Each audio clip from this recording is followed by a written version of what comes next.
So like, the kids are outside at home a lot of the time. Should I be concerned? So there's like a sketchy looking coyote by our house. Should I like be concerned? Yeah, and I normally I right now.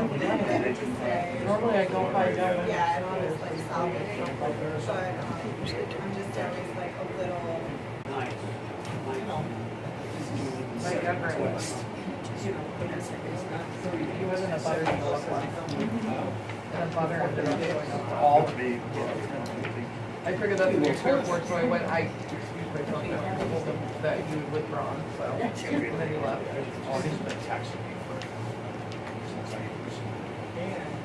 Since he got his butter donut, he got 3%. I bought it through the cable company.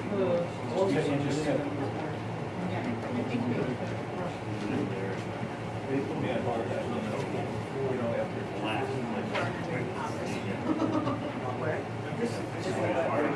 Oh, yeah. So much easier. Oh, yeah, Winter was on here too, right? Yep. Good, huh?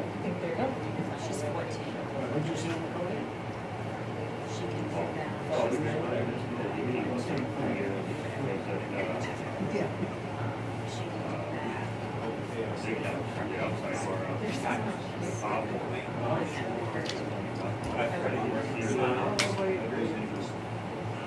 Security.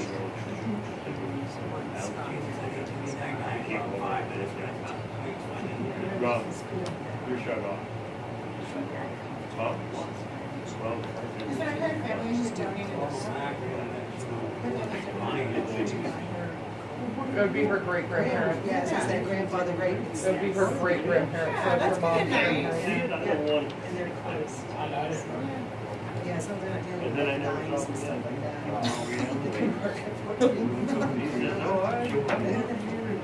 She works for Tammy Davis, they're like obsessed with her. Never. She's like the hardest But- worker. She's, I don't go downtown. I haven't watched her. So, same right here. I sold my bikes. Yeah. Yeah. You guys ready? Call to order the regular select board meeting Thursday, June 27th at 6 o'clock here in the meeting room of the Bethel Town Office. We do have a quorum. All board members are present, and we are joined by Manager Sharon Jackson and Clerk Jessica Grover. If you will please stand and join me in the flag salute. Pledge allegiance to the flag of the United States of America and to the republic for which it stands, one nation, under God, indivisible, with liberty and justice for all.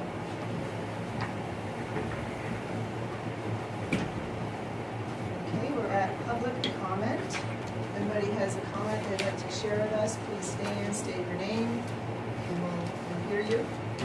Mike Everett. Who cut the trees down?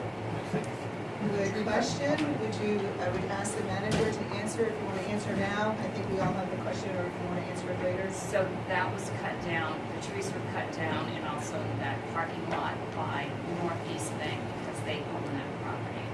They let us know that the parking lot was going to be closed on June 19th, so they could cut the trees down. So they own this right here. Yes. They Are. Everything that this building is on. We just don't this. The town owns the building, has the deed of rights here. They don't That is have a parking lot. Thank Here. you for sharing your comments. Thank you. Anybody else have any comments at this time? Does anybody think they might have some comments at any of the agenda items further in the meeting? Thank you. We have no public, skipped. Adjustments to the agenda. We do have 3 from the original agenda that we all received. I think it is based on everybody else. Yes, they're all new. The door. Okay. All right, we have the 3 items, just a reminder for the board that agenda items get on the agenda at this time only by unanimous yes vote of the board. So the first one that is looking to be added is 10B, discussion and action to award the wastewater treatment facility upgrades project to T-Buck Construction, Inc. in the amount of $2,628,611. I'll make the motion to add 10B, discussion and action to award the wastewater WWTF upgrades project to T-Buck Construction in the amount of $2,628,611. So moved. Second. Thank you. Any discussion? All those in favor? Motion carries. Unanimous. The second item is 10L, to discuss town office hours for Friday, July 5th. I'll make the motion that we add to the agenda 10L, discussion of town office hours Friday, July 5th. Second. Is there any discussion? All those in favor? Motion carries unanimous. And the third one is 11C. It's a warrant, action to approve accounts payable warrant 2024-51 in the amount of $250,300, spot 21. I make a motion that we approve accounts payable warrant 2024-51 in the amount of $250,300. I'll second. To add, so we just have to add Yeah. it. Add instead of Add instead of approve. Add. approve to add. Yeah, approve that. Pardon me. Correction, thank you. Seeing nobody, any discussion, all those in favor? Thank you. Motion carries unanimous. Okay, we have our adjustments. We go back to public hearings, of which we have none, correct? Correct. Thank you. We'll take action on the minutes. And the first one is action to approve the select board regular meeting minutes for June 5th, 2024. Before a motion goes on the floor, I would ask if there's any additions, deletions, corrections. The only thing that I had a question about was on H, where we tabled the application for Chestnut Knoll and referred it to the planning board. I think we referred it to the CEO just to see if it needed something, or the planning assistant. Right, I think you were right the first time, the code enforcement Yeah. officer. Yeah, we did go around a little bit, just to see, get her. Referred it to the planning assistant. Well, I think we said that, but then we're like, actually, let's ask Courtney, because she's been here longer. Thank you. Thank you, any others? I had one on the last page. 13 executive session. And just hoping we could put a little wordsmithing in there to describe that the office being closed on Fridays from 8 to 1 is basically temporary in nature. It's for an undefined period at this time, but it's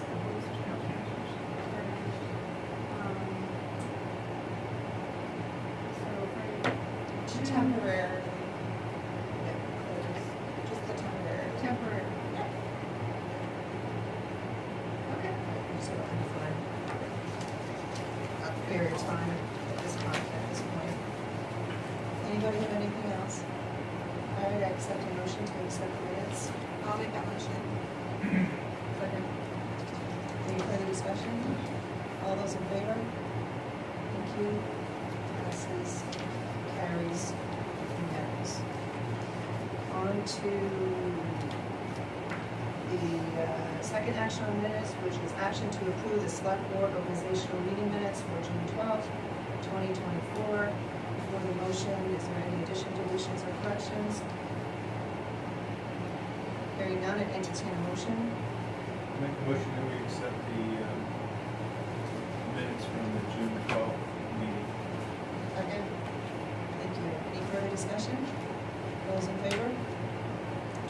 Carries unanimous. on to acceptance of grants, donations, reimbursements, and/or sales of materials, which I believe we have none. Is that correct? There are none. Thank you. And that brings us to the town manager report.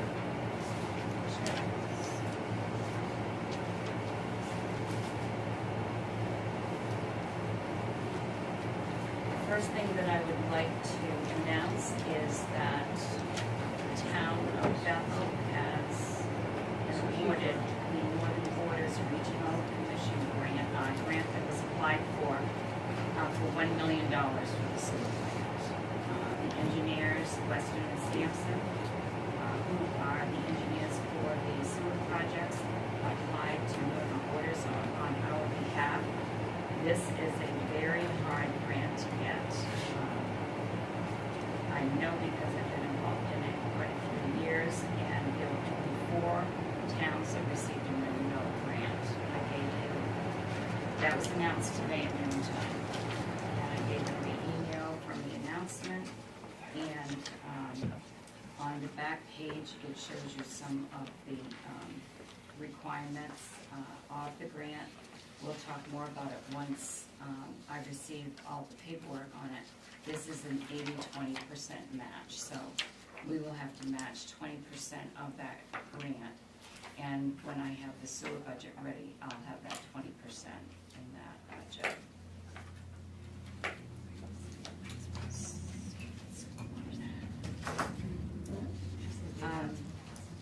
We hired. Do you guys have your material okay? You're good? You said there was an announcement in this packet, or was it the email? There was one that was. No, the package that had your clip on it, that is all of the attachments for my report, so that's where it is. It looks like this. It's about 2/3 of the way down. Susan Collins' name is right on the front. Thank you. Isla Decato and Jane Walker have been hired to share the Angevine Park monitor position. Stephanie and Emma, who are our finance officer and assistant, completed today the training and the setup for the TRIO payroll module. They also completed the mock payroll that was done today. We go live and do our first payroll on July 1st. There was a lot of work involved in this because the town has outsourced its payroll for many years, so a complete system had to be set up. But one of the rewarding things about this is the process is going to be more efficient. It will be less time consuming.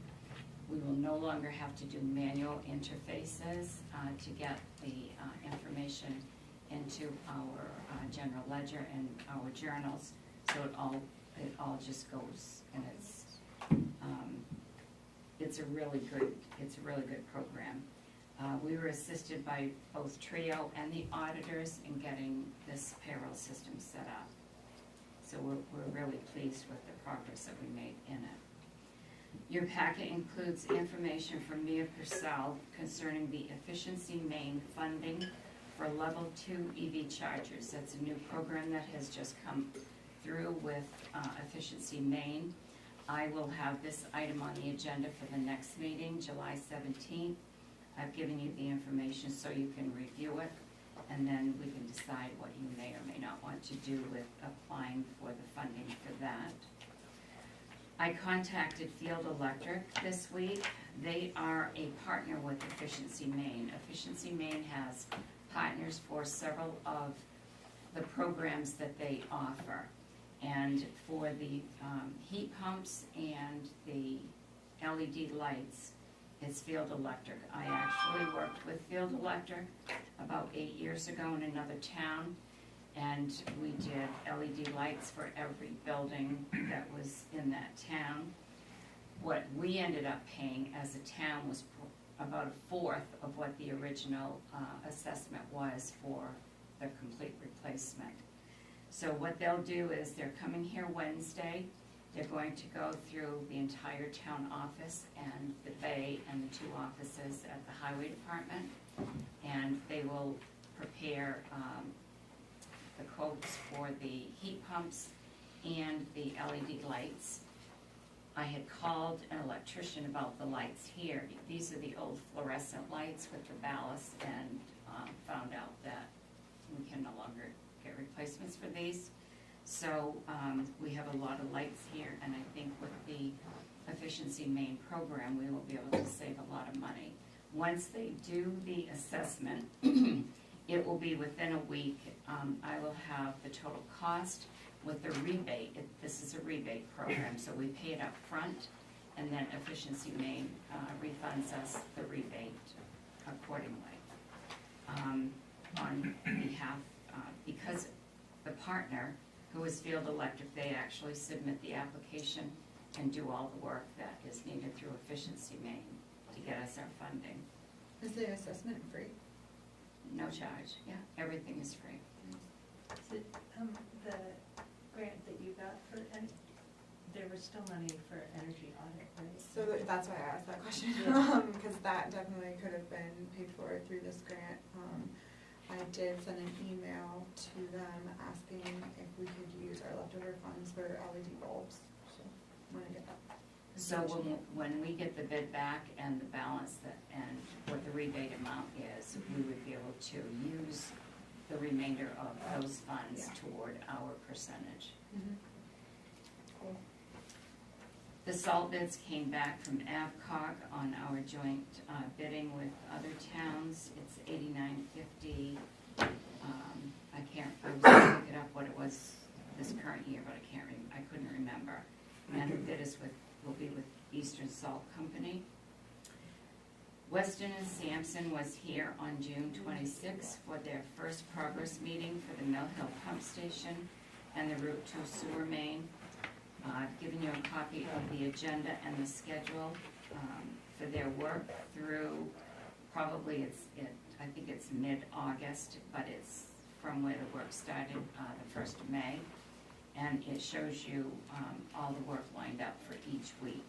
So you have that in your packet as well. And then I've given you another packet from Mia Purcell. This is with the legal opinion from First Light's attorneys concerning the questions that you had regarding the default, if they defaulted on the program that we're providing the ARPA funds to. So it also, I included a copy of the original agreement that we signed with them as well, in case you couldn't find yours. But I think it's pretty self-explanatory. If you have any questions, let me know. Mia said that she'd be happy to explain more. So I have more, but I just ran out of time typing it. So the next thing in your agenda packet is from the town cloud that we do our website with.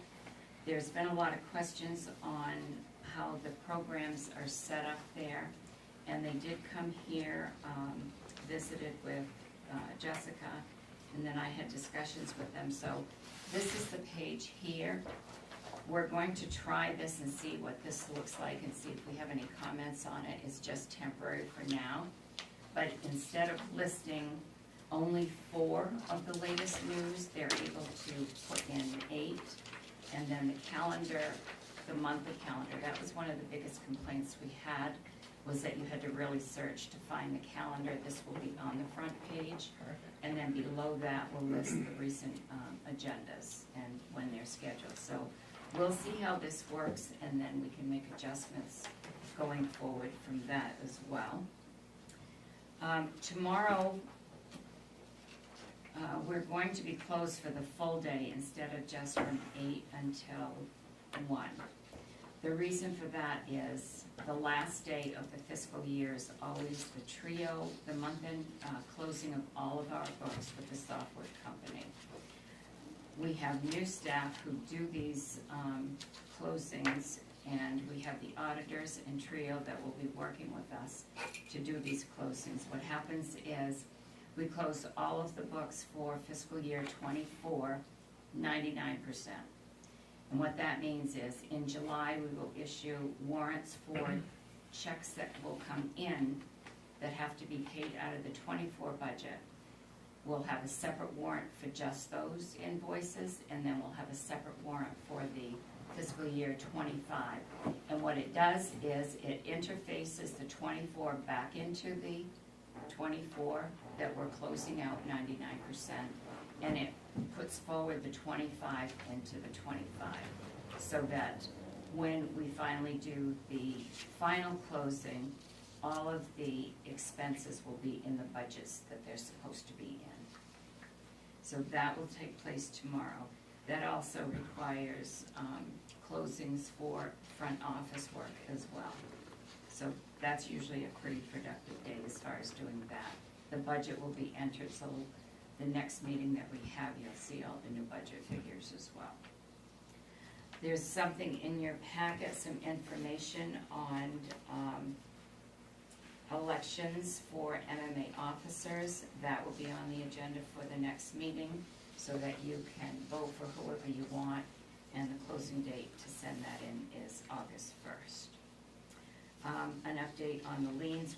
I told you at the last meeting that we sent out courtesy notices, that we were sending out 30-day notices of lien. The lien notices were sent out June 18th.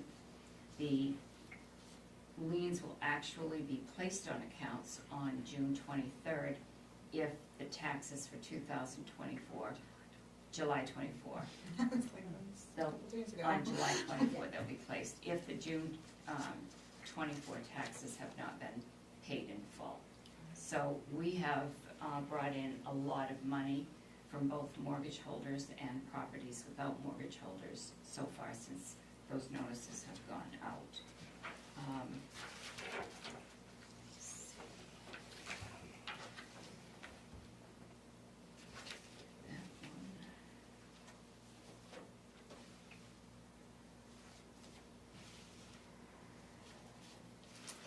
I think that's it.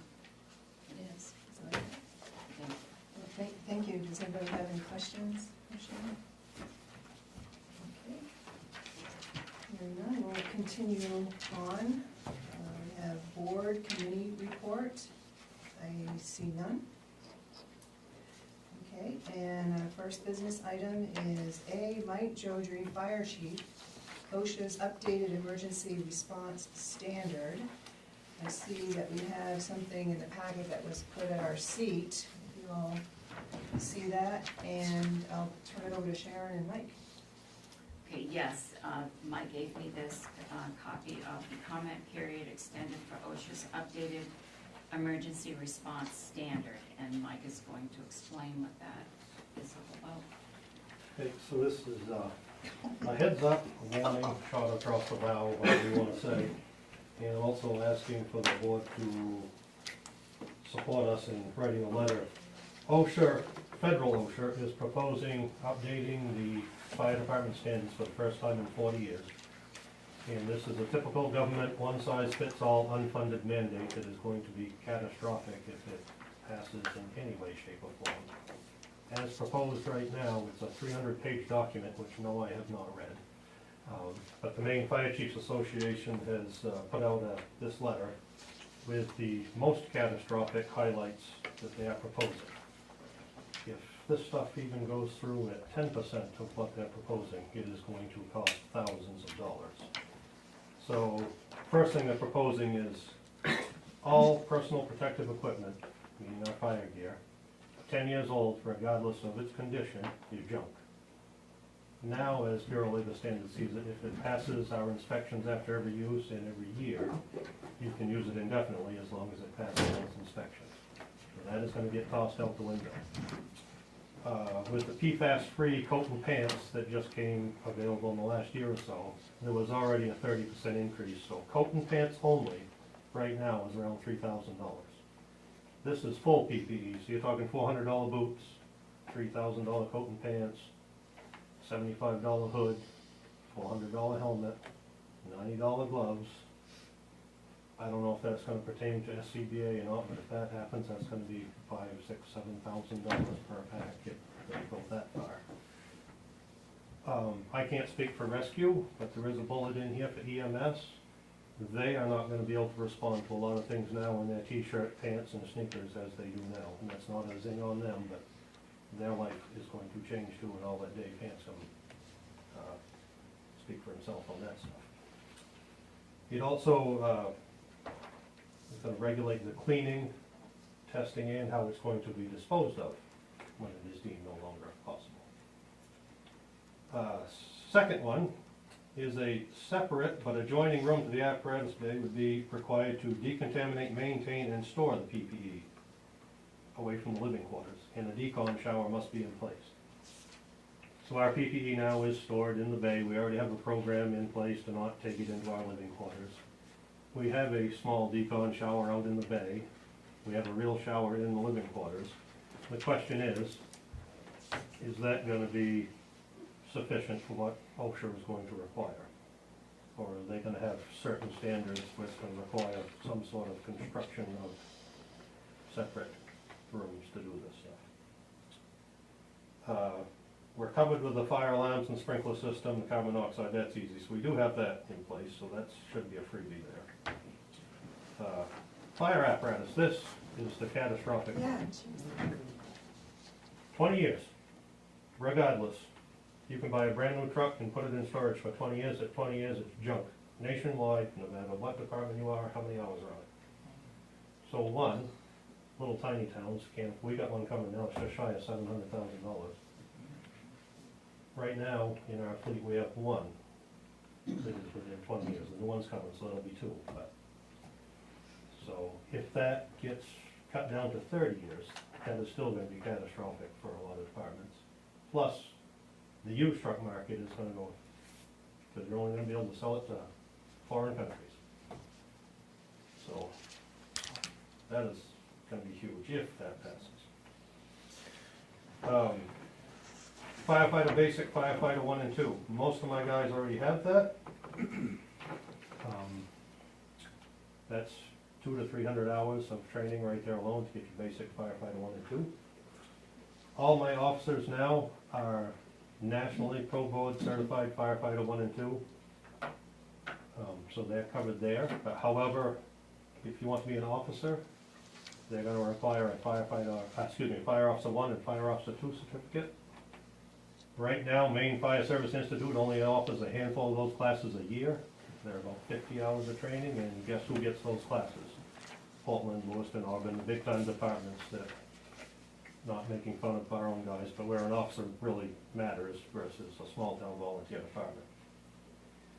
Chiefs are gonna have to be fire officer 1, 2, 3, 4, and possibly 5. The first 4 is over 200 hours of training. So, like I said, we're pro board certified firefighter 1 and 2.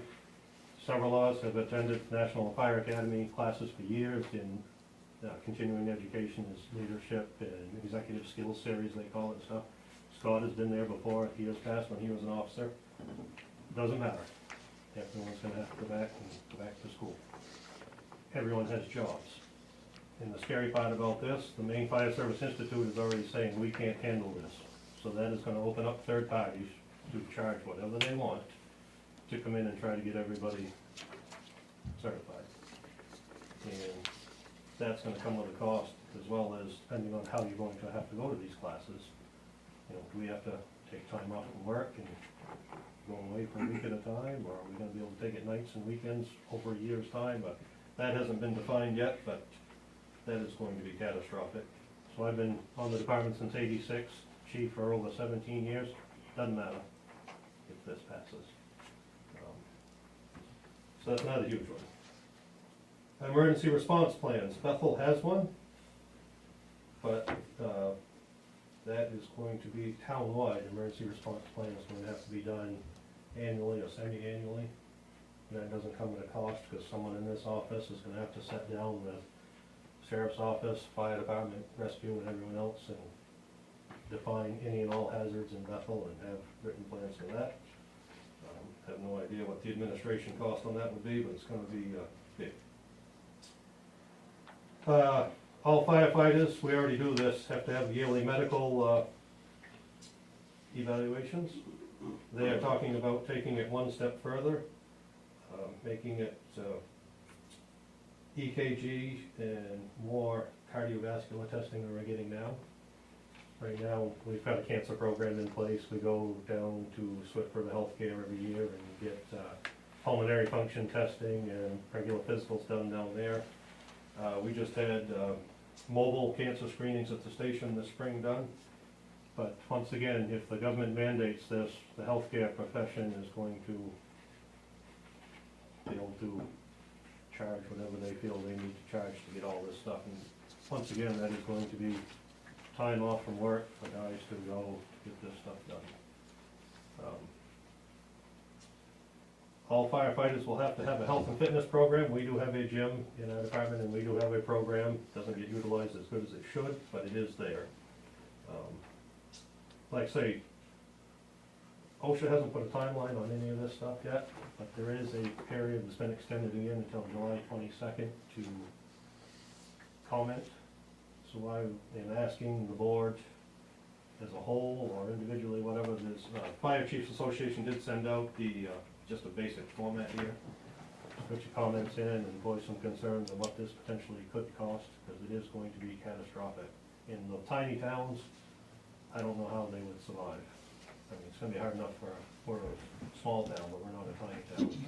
It's gonna be catastrophic. So, yeah. I don't know what's your thoughts on that. There's no date on when or if this is gonna pass at all, but this is kind of a warning. I don't want you to come back a year from now and say, why are we just hearing about this now? The other thing I would suggest is potentially in time for next year's budget, maybe starting some kind of a capital account to cover some of this if it does pass. Just like I say, if they tell us we have to build a new shower at the fire station, or we have to close off where our gear hangs now and make that its own little tiny, or whatever they mandate we do, they're gonna have to give us a timeline, but they won't say if it's gonna be 1 year, 2 years, 10 years, but it's gonna be potentially catastrophic, and they will pass something. So, Mike, on the last page, the top sentence, it says, to be implemented in the 24-month time frame. What is that regarding to? that's what they would hope for. The minute they pass this, you've got 24 months. So they are giving you a time frame. Potential, but, It's all a proposal though, right, it's a proposal, like I say, but even if What's this the goes through at process? 1/10, it's gonna be scary. And Maine BLS has been to chiefs meetings saying, we don't even know how we are going to address this if it goes through, so. And this is just in OSHA's hands, basically? So we just have to beg OSHA? Yep. It is sponsored and And OSHA. equipment manufacturers, insurance companies, lawyers, and unions are fully behind this. Well, of course they are. Sounds Sounds like a gold mine. Sounds like somebody's got some interest in the equipment manufacturer. So just to recap here, you're providing us information for what the impacts are. Thank you very much for informing us of this. And then as an action item, like you said, the public comment period has been extended to July 22nd. Is that, we do have a meeting on July 17th. And you would look to us to put in some public comment. Yes. Would you be willing to do some sort of draft that could be on the agenda for the July 17th, work with Sharon? Yep. That we could consider and then get that comment in? Yep. These comments in time? Mike, one thing that comes to my mind is that everything you commented on, it isn't like we're not doing it now. Right. We don't have trucks out there that are breaking down or not Right, serviceable. I think that's part of the comment, that it's unnecessary to put this burden on us. I'm just giving you what I'm thinking. Right, like I say, this is a typical government one-size-fits-all. Yeah, exactly. If we were Detroit, I don't even think it's, you know, there's another agency that's telling us that we're not supposed to waste stuff and we're supposed to make our footprint a little smaller. So, I mean, and it's the same government telling us, you know, talking on both sides of their mouth. But I don't see where this is helpful, it's helping you be able to do what you guys do better. Right, it's It's gonna just- cripple the fire Right. service. So Yeah. I think that's part of the conversation, part of the, what we need to say. I mean, we have the Maine Fire Service Institute, who's in charge of all the firefighter training in the state of Maine, saying, Right. we can't Exactly. handle this. I'd like to invite Susan Collins here to Bethel, so we can talk to her about this. Well, I mean, really. they've written that for a big city. Yeah, like I said, if it Yeah, was there's a big destroyed in some difference, of those big big city cities. and volunteer. I think it's like unfair to that. put it on big We don't cities. care. Yeah. Why should big cities have to pay more? It for- should be an exclusion though. Yeah. for a Does small anybody else have any volunteer. other questions of Mike?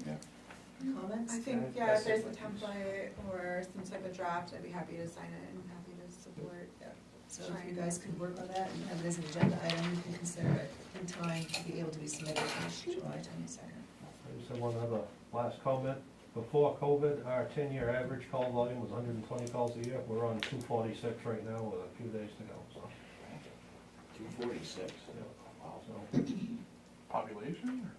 more people, more problems, a lot of, More unoccupied. Actual fires? no, Oh, I was trying to be careful because the camera's going here, but a lot of dumb stuff. okay, sorry.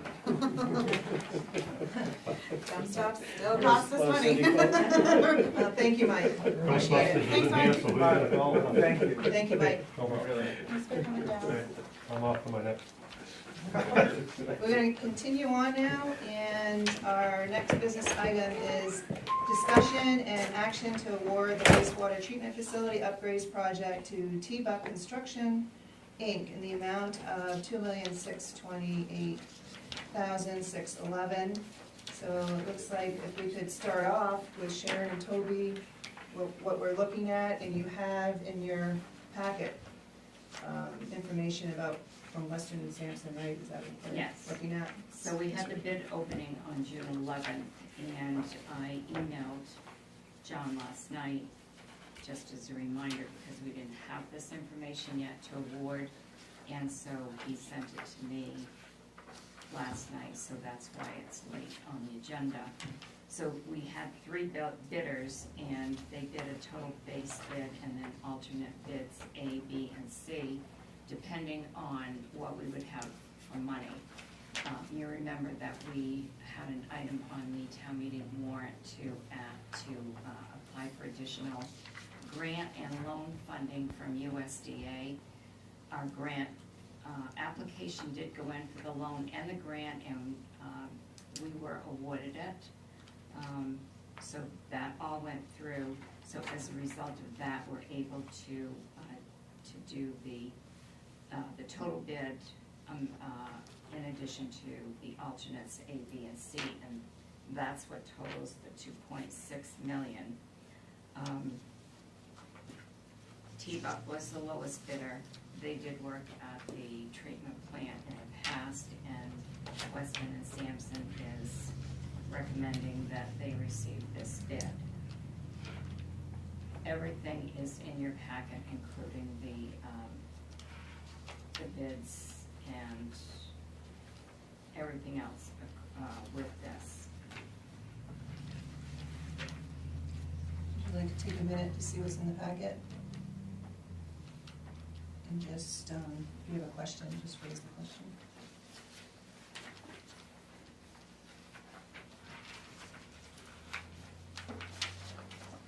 This is for all of the upgrades. This is in addition to the Mill Hill pump station and the Route 2 sewer main. It's the phase 2 of that entire project. It brings everything to just a little over $5 million. So for our loan funding through bonding, the first one for the Mill Hill and the sewer main was 2.2 million in loan funds. This second piece here, the loan funds will be $675,000. The grant portion of the first one for the Mill Hill project is 1.2 million, and the grant funding for this section is 925. And that brings everything to, I think it's 5.2 million. And the way that works is as invoices come in, because they're coming in now for the Mill Hill and the sewer project, there's two in your packet tonight. That one is 102 in the warrant, that's the third warrant that we did. One is 102,000 and the other one is 31,000. So the money's first to pay all of the invoices for the first project will be drawn down from the loan, the bond for the 2.2 million. And then once that amount is gone, then we'll be able to start drawing down from the second bond, which will be 675,000. After those have been all used, then we can start drawing down the grant funds. Once we draw down all the money from the first, which is the 2.2 million from Androscoggin, which is where we got the bond from, then USDA will pay off that bond for us, and then we start making our payments, which is $1,170,000, somewhere around that amount, and then the $675,000 loan, that I expect will be probably over a year from now. That loan amount is a little over 33,000 that we'll have to end up paying. So that's how that process works. If you have any questions on any of that. The $1 million we were just awarded, how does that? This, with the northern borders, that money cannot be used for any of this. Okay, It has just to be used. infrastructure? Yes, Okay. well, they'll send us the information on what it can be used from, but it can't supplement this other. Grants have specific uses for specific things, so when we applied for the northern borders, we knew that the possibility of it being able to supplement would not. So this would be additional things that need to be done at the sewer plant that will not be covered in the two phases that we're doing right now with the 5.2 million. Okay. And if I remember right, we have 3 years to use that the million. Okay. I make a motion that we accept the bid from T-Buck Construction in the amount of $2,628,611. Second. Is there any further discussion? All right, hearing none, all those in favor? Let's see, unanimous, the motion carries. Continuing on. Can I ask a question? So does this get our sewer treatment plant up to, or it should be? What Well- these phases we're doing, or? Well, yes, it's gonna improve a lot of the equipment. Okay. And so with the other million you were just talking, that could go for other things he needs? Is that Yes. correct? On this site, yeah. So will that get us to where it should be? I'm just asking, I mean, I know the can's been kicked down the road for too long. It has been kicked down the road a long Yeah, time. like 4 It's, there are so many other projects down there that could happen, and at a drop of a hat now, anything can change and more requirements come on board that requires more, different equipment or different. But this is a good start. There are It two is. projects It's as gonna he's get- looking It's gonna at get out all of the the equipment danger back into zone. a good working order, Yeah. the big main one. Yeah. And then the extra million is certainly gonna go, many places it could go, I don't even dare start saying where it could go. Plus, we have the remainder of the ARPA funds too, Yeah. that we're working on that with other projects right now too. I did forget, but Toby submitted, and it's in your packet, a report on the Mill Hill I Pump saw that. Station and sewer main. I was gonna ask him to update you on that when I talked about that in my manager's report, but I did overlook that. So if you have any questions about his report, he's here to answer anything for you. I guess since we're on the treatment facility, did you want to skim it? Have any questions for Toby? About the first one?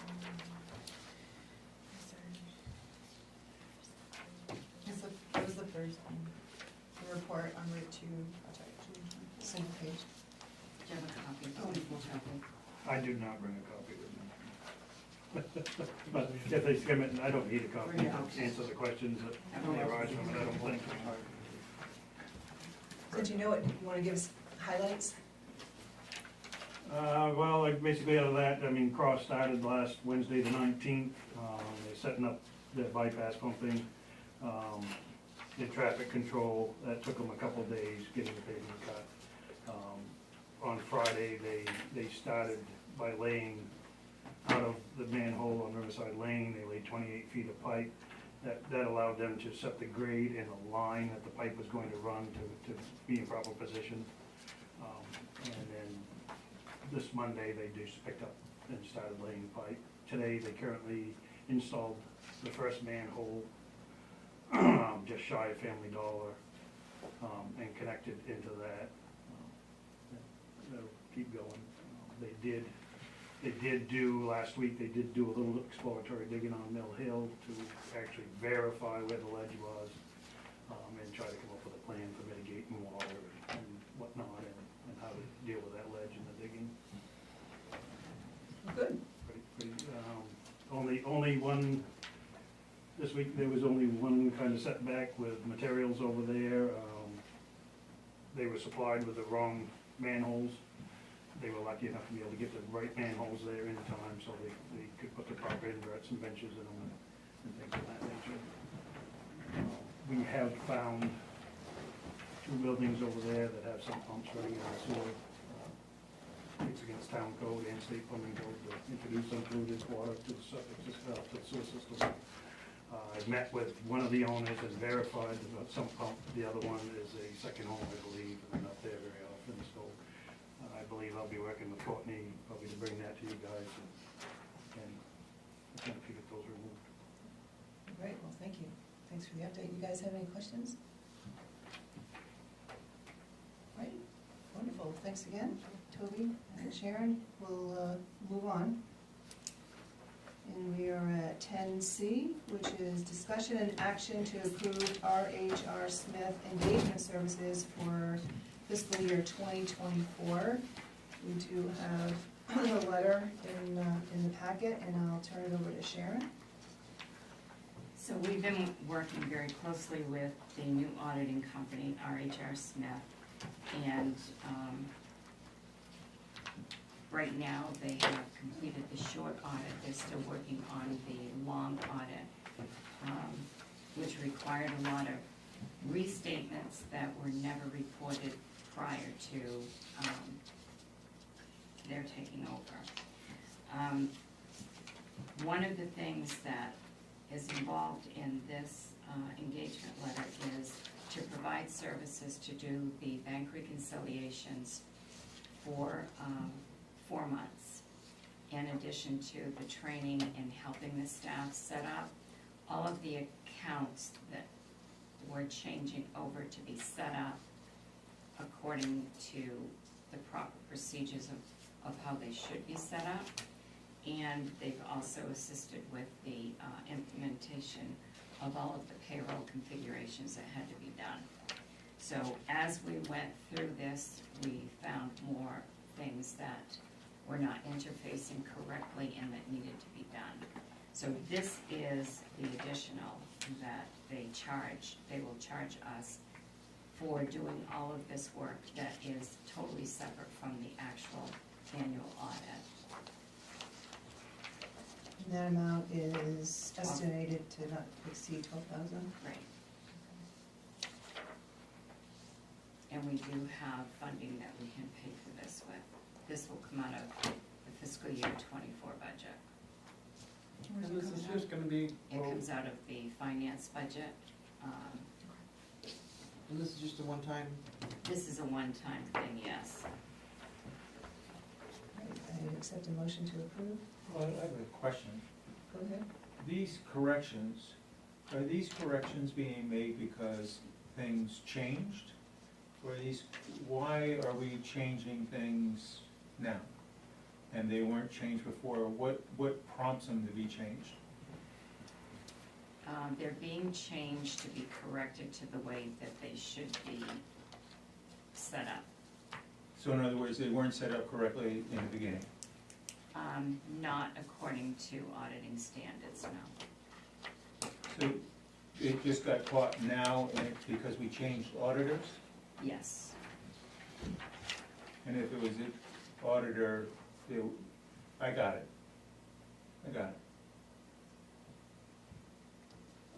So I accept a motion to approve. I'll make the motion that we approve the RHR Smith Engagement Services for year 2024. I'll second it. Thank you. Not to exceed $12,000. Not to exceed 12. Thank you. And we have a second. Is there any further discussion? All right, seeing none, all those in favor? Okay, motion passes unanimous. All right, thank you. We are now on to discussion and action to order a sidewalk plow. And of course, final information will be available at the meeting, and I believe that was part of the package that Sharon had at our seat. Yes. So I think it looks like this. And I'll turn it over to Sharon and Scott for bring us up to speed. So the first part of the packet includes three pictures of sidewalk plows and the quotes and all of the information that Scott obtained. And the recommendation is for the top one, and I'm going to have Scott explain why he wants this one and what he's done about contacting other towns and getting prices. And Scott? Over the last year, knowing that we've come into this point here, we've been looking into replacing the sidewalk machine. We've had a lot of trouble with one that we have now. We've been looking, thinking other options, getting away from, typically the type of machine we have now is, it's cumbersome, operator visibility is very poor. Thinking about trying a machine that's more operator friendly, fits some of the tight situations we have in the walkways in town. But also something that'd be more than just a sidewalk machine.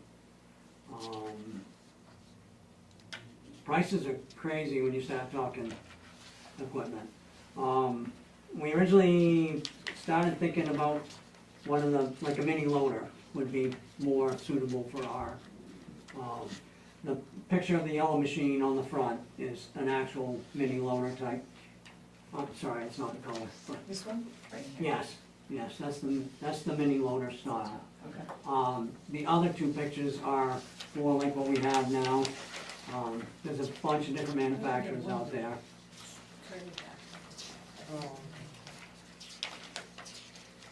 So this machine's more versatile, use Yeah. it in more situations.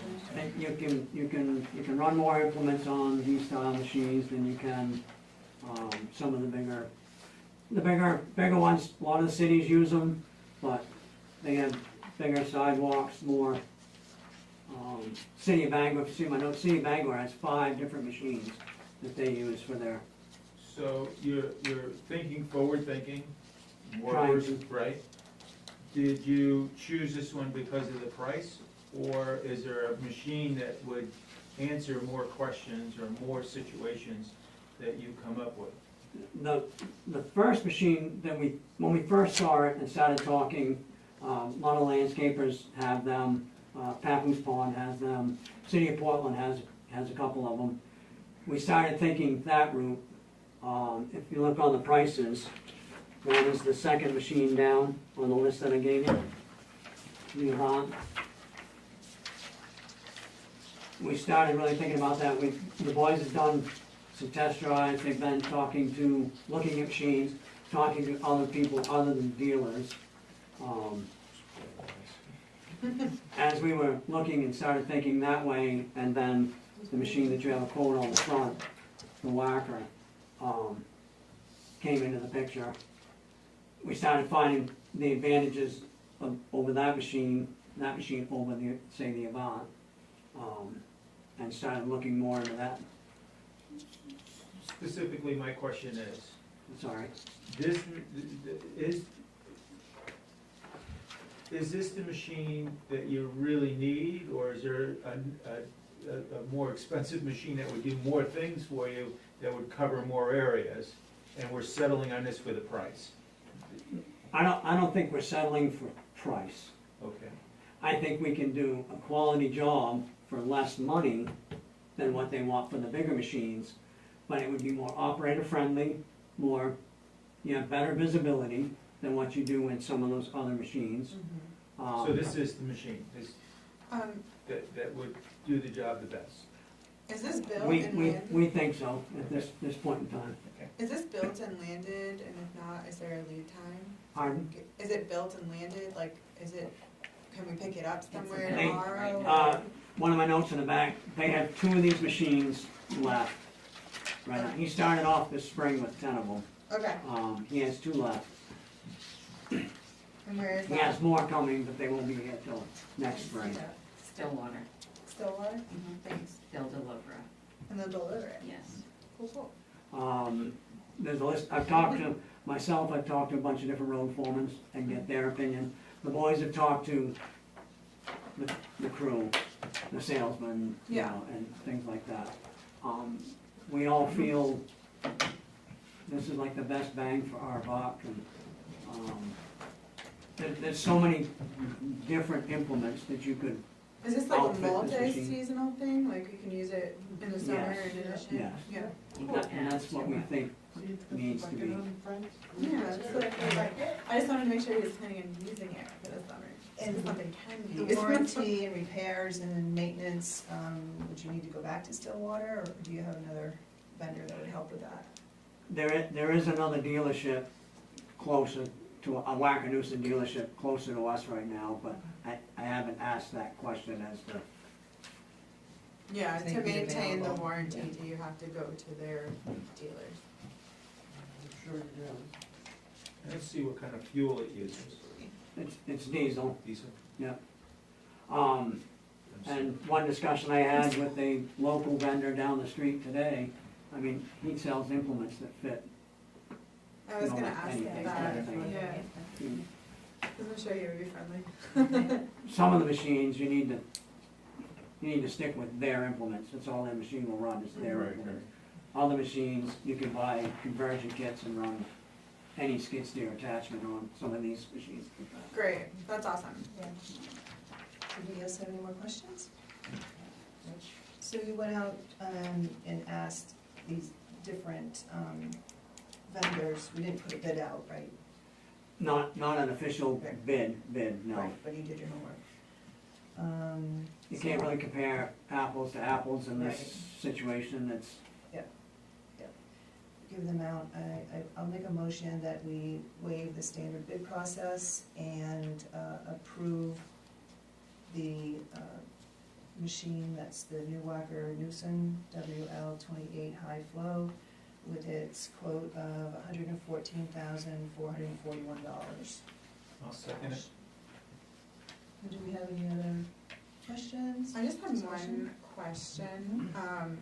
What was in the budget for? 125. Thank you. And yes, I'm very happy with And this. that's our capital budget for July 1st, so are they gonna be able to wait till next Monday, or you could put a hold on it? we can get our name put on the Okay, machine. all right, It's- all right. And that's kind of the rush for tonight, Yeah. only 2 left, so Right, yeah. it's like, So we better It's get tired. off the pond if we're gonna do it. Yeah, on for it sure. July 1st. Okay, any other questions? All right, all those in favor? Perfect, the motion carries. Thank you. Unanimous. Thank you for all that work. That made it very easy. Here's a quick question, where do you plan on storing this machine? That's gonna be a discussion we're gonna have in the fall. Well, I'm looking forward to it. Right now, at the garage, It'll be inside? yes. I'd love to have a discussion about We need ideas to. eventually, You can It's store it a in long my ways to barn and use travel. my driveway for free. from the North Road to the village in a small. Well, good, keep thinking and route it through so we can talk about it in the fall. Thank you. Okay, we have E, discussion and action on Bethel's cannabis fees that were approved on February 2022. Before we get into discussion, I'll ask Sharon, anybody help her, or Courtney, tell us what we have in front of us. So Courtney put this chart together for you, and she's here to talk about it tonight as well. She went to several towns obtaining amounts that they charge or don't charge. And the top shows Bethel in bold. Those are the fees that you approved in February 2022. It was a reduction from what you originally set for fees in 2019. And so we wanted you to see what all of these other towns were charging and all of the notes that she had. And she's here if you want to ask her any questions. I think what we're looking at doing is staying with what you approved in 2022. I thought we did this in the past year. The prices, That we changed prices within this last year. these were the prices that you last approved, but we didn't change any prices. What we did was So we these were didn't. done in 2022. Yes, we didn't charge additional prices that people were paying. Right, we corrected it on the application. Because the application had higher prices. Application was wrong, we corrected on that Higher application. fees, I should say. Mike? I came in here a year ago and asked that these get reduced because the attorney fees, the things are done. I mean, I'm paying 5 different licenses at my shop for one, this is marijuana, it's one business. I'm paying 5 different times. And not only that, I'm paying 10 times the highest permit fee you guys have in town. And there is no extra work except sending an email to the state. I mean, this isn't right. I mean, it just isn't. Well, thank you. And do you have a list of what towns she pulled this from other things? I mean, there is a state law, you can't charge a fee under statutes, and it costs more to administer. So I'm gonna have to come in and get freedom of information, I wanna know what it's costing you guys to administer my fees and everyone else in this town. I'm gonna ask for every fee, everyone. Well, thank you, I'm done. Mike, that's your, definitely a prerogative. I'm just saying, I asked for this to be reduced. Because as it stands right now, I'm paying like $4,000 or $5,000 a year to permit my business. And I don't feel that, I feel I'm being singled out because it's marijuana. I really do. And I'm a taxpaying citizen in this town. And thank you for your comments. I think we take your comments into consideration. I do have one question is, at one point, we had information from the attorney as well as the state law. Is it related to administrative fees So and such? Do we have that info? we sent this list to the attorney to look at and asked how the state law with fees is, and we asked if our fees were within an acceptable range, and she did say yes. You'll see that Bethel is the lowest, charges That's what I very was just low curious, compared like to why others. we are so much lower than the other towns, so. What But we're not recommending that we increase. No, I know, I was just wondering, is there something else they're charging for that we're not, or like what? I guess, yeah, I just don't understand how the numbers can be. It's the fee they decided to set. This is completely conjecture on the whole issue, but I think towns use big numbers to try to scare away a huge amount of people opening weed shops. And also, I know, just a moment, and also when the fees were originally set, the marijuana laws were new, and they have changed a little bit since then. They really didn't know what they were getting into, so that was another reason that they were higher, I believe, as well. Did you have a different comment from what you said before, Mike? Yeah, I do.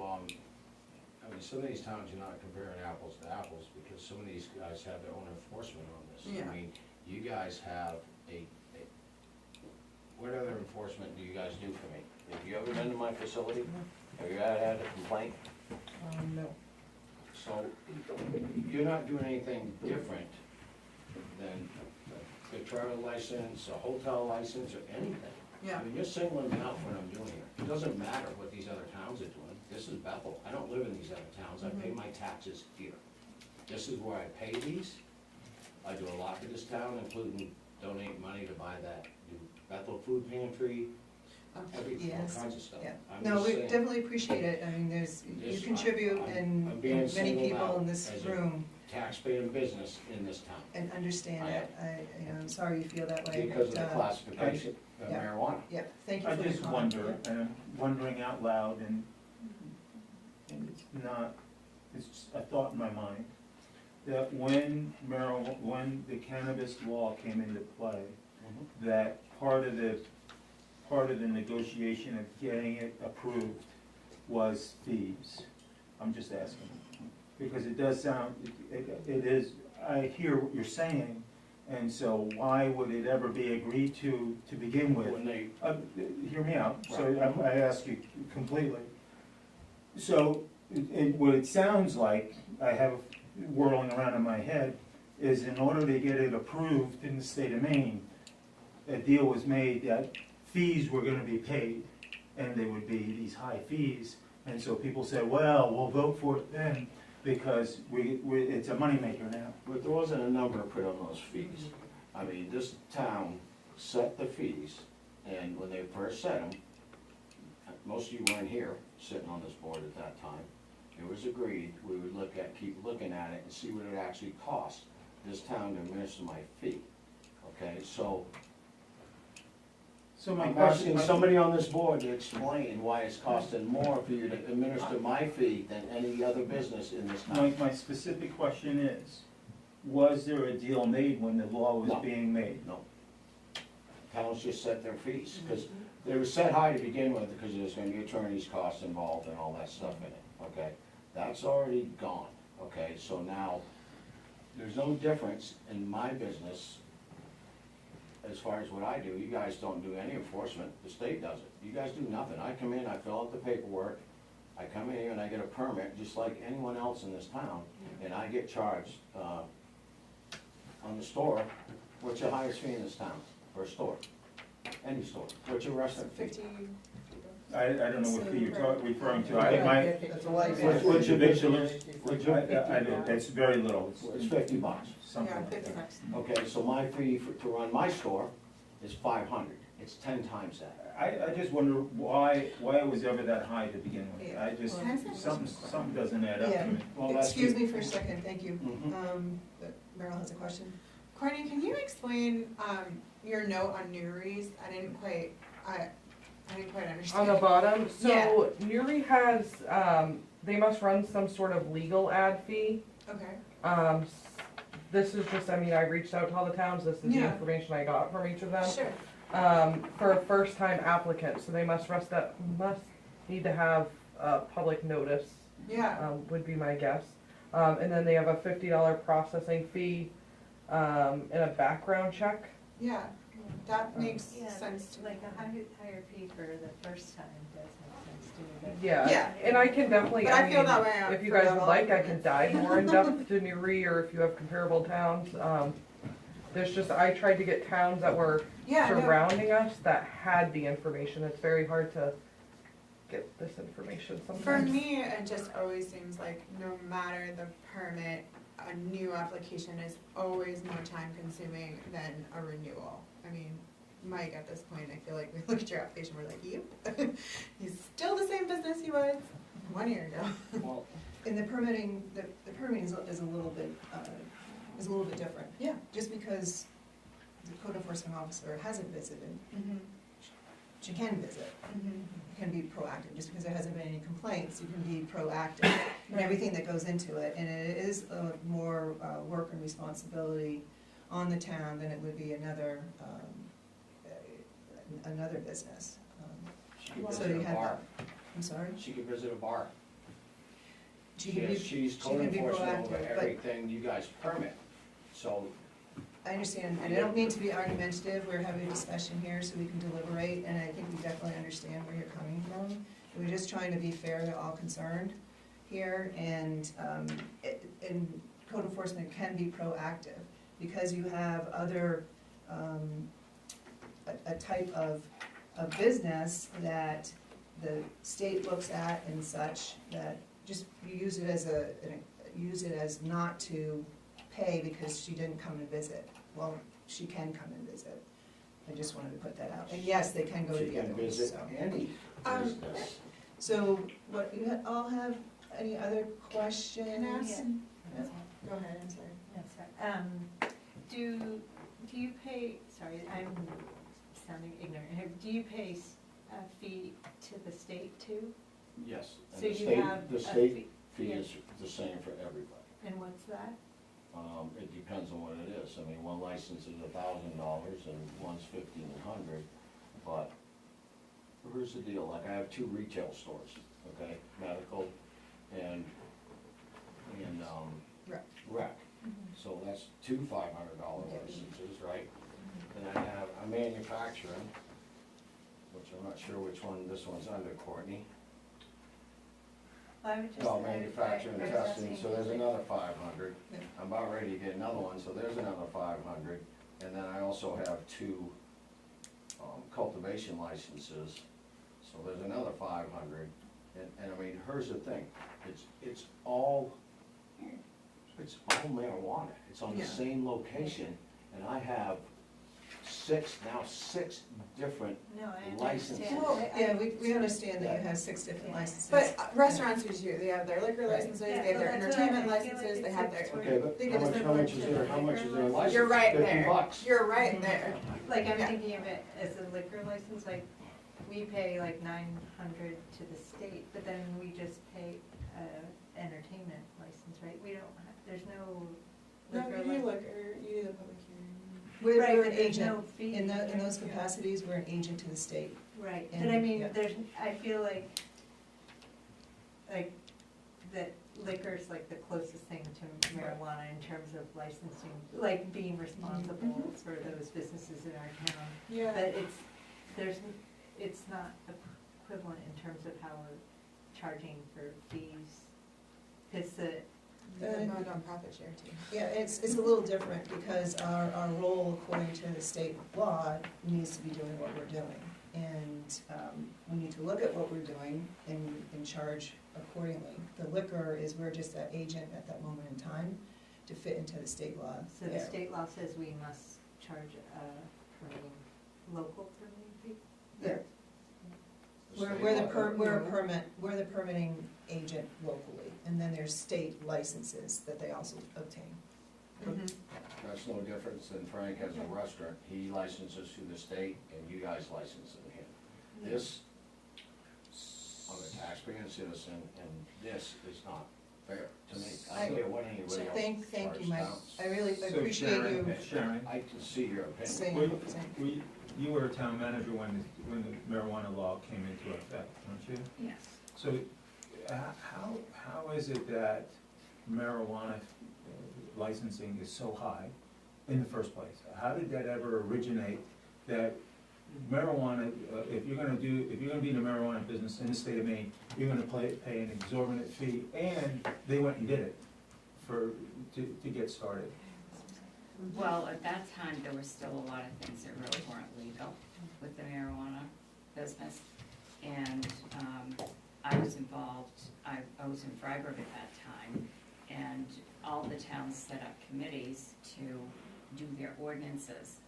And when it came to the fees, the different towns, and I mean, we all went to workshop after workshop that the state put on and other agencies put on.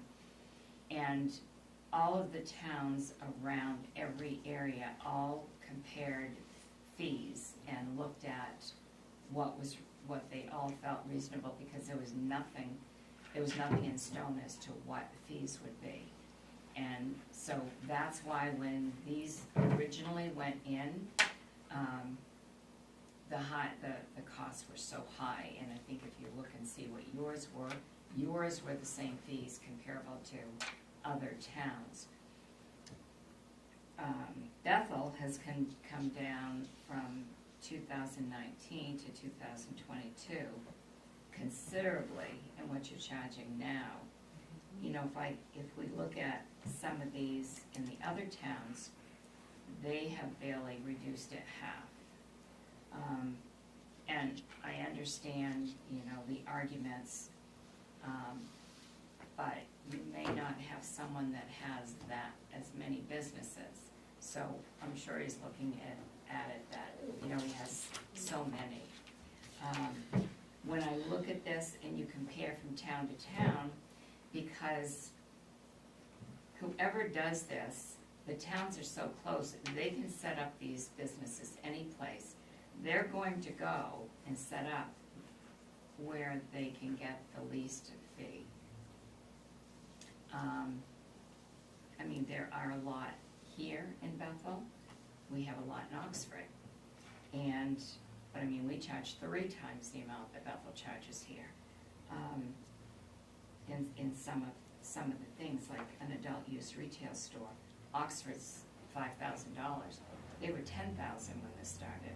So I think, and there was always discussions too at the meetings was, well, if the fee is set high, then it's only going to bring those that are really serious about doing the business here. They're going to pay it because they really want to do it.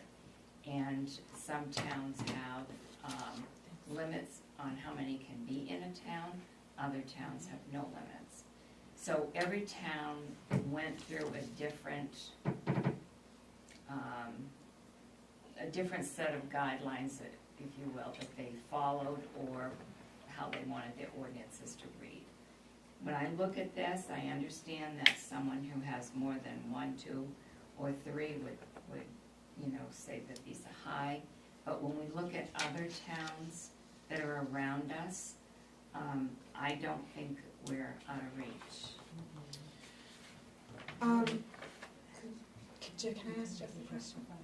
I'm sorry? Can I ask Jess a question? Sure. Jess, do you find these applications more difficult to work with than other applications? And do you find there to be a distinction between a new application and a renewal? I don't work with them, that Courtney works with them. Oh, You do all of them? Code enforcement Sorry. officer, Canada. Same Yes. question, but Courtney, please. I don't process the other applications, so I am unsure. I'm very I don't know what Like the other. Jessica does. I can let you know that they're brought in. I will pull out the file that previous code enforcement officers had. I will compare that to this one, see if anything's changed. Yeah, Um, but as it compares to either- for renewals and new, I have not processed a new, so I cannot Can't answer answer that, sorry. Okay. How many, Sources. it's hard to say, I understand it's, one location has more than one business at that location, but how many licenses, The how master. many marijuana licenses does Bethel issue? So I had Jessica put together a spreadsheet that shows what we have in each of these categories. That's what's been worked on. So whenever like we now have a new adopted ordinance that is a lot easier to understand, and for both the business and for us. When I first came here, none of us had any idea what was going on, because the process and what, I mean, it just wasn't working, there was no flow to it. So, a new application is going to be more involved than a renewal, and that's what we're working towards, is to make sure that we have a new application now, we have a new ordinance now, and it's getting the fees so that we can actually put the fees to it, and that's our last step.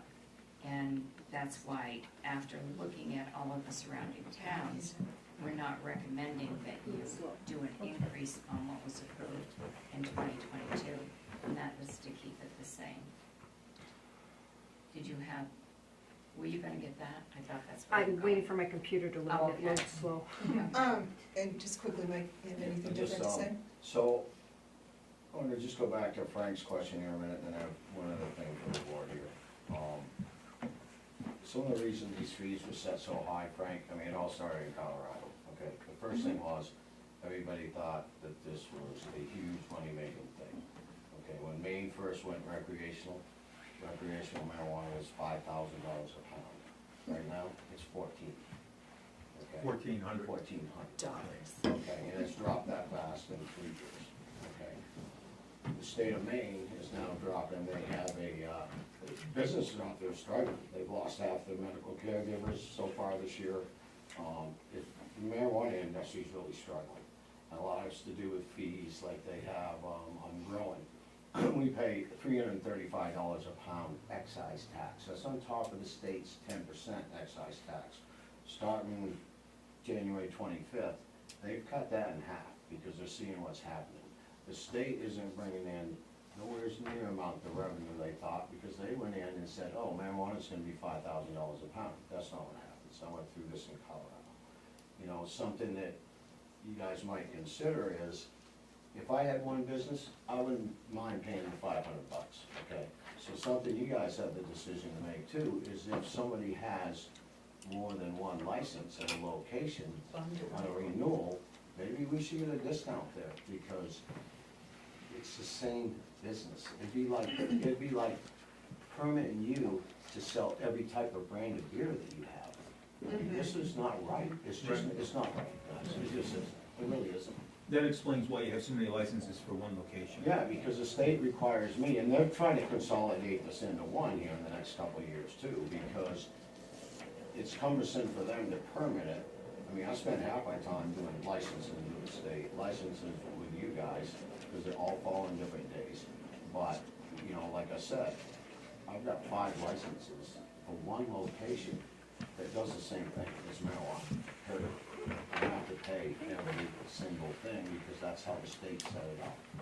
So, you know, if I just had one store, $500, I wouldn't worry about that. And I'm So then doing this over and over and over. It also explains the fact that why you paid it before, because there was more, there was more profit. Thank you. There was more, $5,000 a pound is a big difference between 1,400. Right. I mean, the next So the year, money was there, the money was there, it wasn't so, margins weren't so tight. It's not there. It just isn't. I mean, I couldn't understand, statistically, in the I could not United States- understand why you would pay it in the first place. In the United and you States, explained it. the statistics coming out from the feds, the Oh, government, there we go. 28% of the marijuana companies only turn a profit in this country, 28%. The rest of them are. The state license fees, Right, I kind of see. the state license fees are a different fee for each type. Yeah. But they're dropping, they're petitioning them to drop those just like we are, because this Right. business is struggling. Yeah. You know, I mean, it really is. The Yeah. business, the whole industry's struggling. When something goes from 5,000 a pound to 1,400, and the prices drop with it, and the power's gone up, and it's ridiculous. Mike, It's hard to survive. can I ask a question of you too? Yeah. So Sharon said that if we, it's sort of the essence of keeping the permit fees higher is to have fewer businesses, right? Not, and so that you don't have a lot of marijuana businesses coming into town. That's sort of what I took from what you said is, Yeah, Like, guess you'll have No, to say I don't that think, then. I don't think that the fees were originally set for the purpose of keeping businesses out. Right, yeah, I so, don't believe that. so Sarah's question, if I got it right, was, she thought she heard you say that some towns put the fees up high in order to limit or not encourage Yes. but businesses I to thought, come in. I But was, not- even for us, like if we were to lower it, would more businesses come in and end up Yes. How many are in undermining town what we're right now? trying to do? So we've had that I got information. 7. There's, There's 7 Well, different there's locations? different locations, there's 1, 2, 3, 4, 5, 6, 7. 8, 9. Where's Oh, yeah. the 9? No, it's some, No, those are my 5 licenses. No, no, no, Four, No, she has them five, separated out by six, Yeah, address. they're separated nine. by Right. location. Nine. And I I got don't see any other addresses. businesses coming in town to answer that question, because out of those 9 or whatever, in the next year, you'd be lucky if there's 3 of us left standing. Yeah. So I would like to bring up the point of, seeing as the ordinances have been reduced to one, does that have any impact on the fees? I would say no. It does not. What did you ask? Because we condensed all the ordinances to one ordinance, would it reflect anything on the fees? Yeah, it's still same performance standards and such, it's just, I believe it's just a little user-friendly, more user-friendly to find that information. I've got, okay, so right now with the 5, and I'm gonna pull another one or whatever it is, can we simplify this a little way? These all, and this would help with my permit fee. I wouldn't be coming to you guys 5 times a year. Can we prorate these dates so they all fall on the same expiration date? I can come in one time and get the whole thing done. Yeah. Charge me less of a fee, Yeah. instead of doing this 5 times different, 5 times a year, I actually do this. Love that. And then Yeah, just like- prorate, let's all sit And down, that's figure out a less- date, when I could just file them all and be done with it. Yeah. And then I would Like, recommend let's not see Courtney jumping once. on that, but what I would recommend is that we work on that here and figure out how that can be done, because we're doing that right now with the liquor licenses and the So you want to make sure, entertainment permits, doesn't to all make hit sure at the same those, time. those coordinate at the same time, so that they don't have to come in twice a year. That's what we're working on right now. But if you let us put that proposal together, then we can bring that to you, yeah, that'd Jessica be, and I. yeah, that'd be great, because we may even need to do some changes if there was, you know. like And I that- think yeah. that there are some new law changes that are going to require us to change the ordinance again. Change the what? Change the Change the ordinance ordinance again, again. because there's been some new laws that have changed that are making some of the language that we just updated now outdated. one of the biggest ones that affect me on the new law changes, so here again, medical and recreational. Okay, now I have 2 stores in 2 buildings, right? Starting August 6th, I'm allowed to move my medical sales out of that building and sell recreational and medical out of the same building. So are you gonna charge me for 2 stores or 1? What to do what the law says. You know, the code, if we have to change things, we'll change things. I'm just saying. So what we can do is, we'll get copies of what the new laws are, and then we can sit down, but I would like to bring this back to you maybe in 3 months with a proposal. For the time of For the prorating. consolidating. Yes, Yeah. we're looking at how we can consolidate that. Okay, And in the meantime, I would like to be able to keep the fees that you adopted in 2022 through that period of time. And then at that time, we'll look at everything, the fees with how to consolidate and bring everything together. and bring it back again. So any thoughts on that? I would like to address the idea of doing a higher rate for new apps and reducing renewal apps. Great, do you have something that we can chew on right now? Do I have what? Something we can chew on right now? On the You have one here. Yeah, I do. So Okay, what, so I'm sorry. the new, who is it that has the new application? Neri. Neri? They also, so they have the starter. Oxford has Oxford has an application Oh, the fee. app, he has a I $500 don't know if that application fee, and differs that's from it. maybe a renewal. That's I all they could reach have. out to them too and get a little more in depth. So what do they do for renewals? Oxford. Do you know offhand? It just says That 500. actually may be their renewal, the way it was written to me was $500 application, but if you look at their, fees are significantly higher, so their renewals may be 500.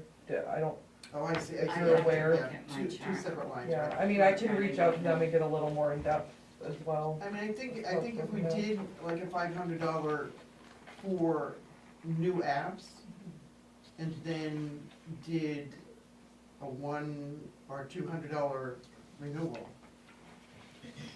On all levels or I'm sorry? on all Yeah. all different levels. Well, no, okay, now let's go, I mean, Mike, how, And on the levels, when it comes to you guys, they Tiers? work, there's no difference. Yeah, there's no difference, it's just a Absolute box zero. check. Absolute zero, okay, Except for size on some of them. except for size. This Except for can size. be It's all just a part number of of what we plants, look correct? at. It's just a Okay. number of When you're plants. bringing it so, on. yeah, I mean, I would go across the board. Yeah. I do feel like we need to justify why we're charging this amount. And I don't really feel comfortable right now knowing why it costs $500 I agree. I really don't I do understand what you're saying, so I don't, even from what's been said, I don't feel like I So can justify.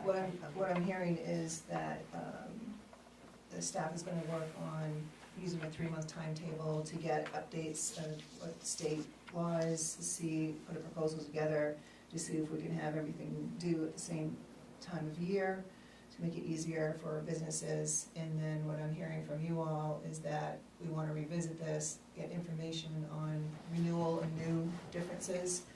It sounds like the way you're looking at.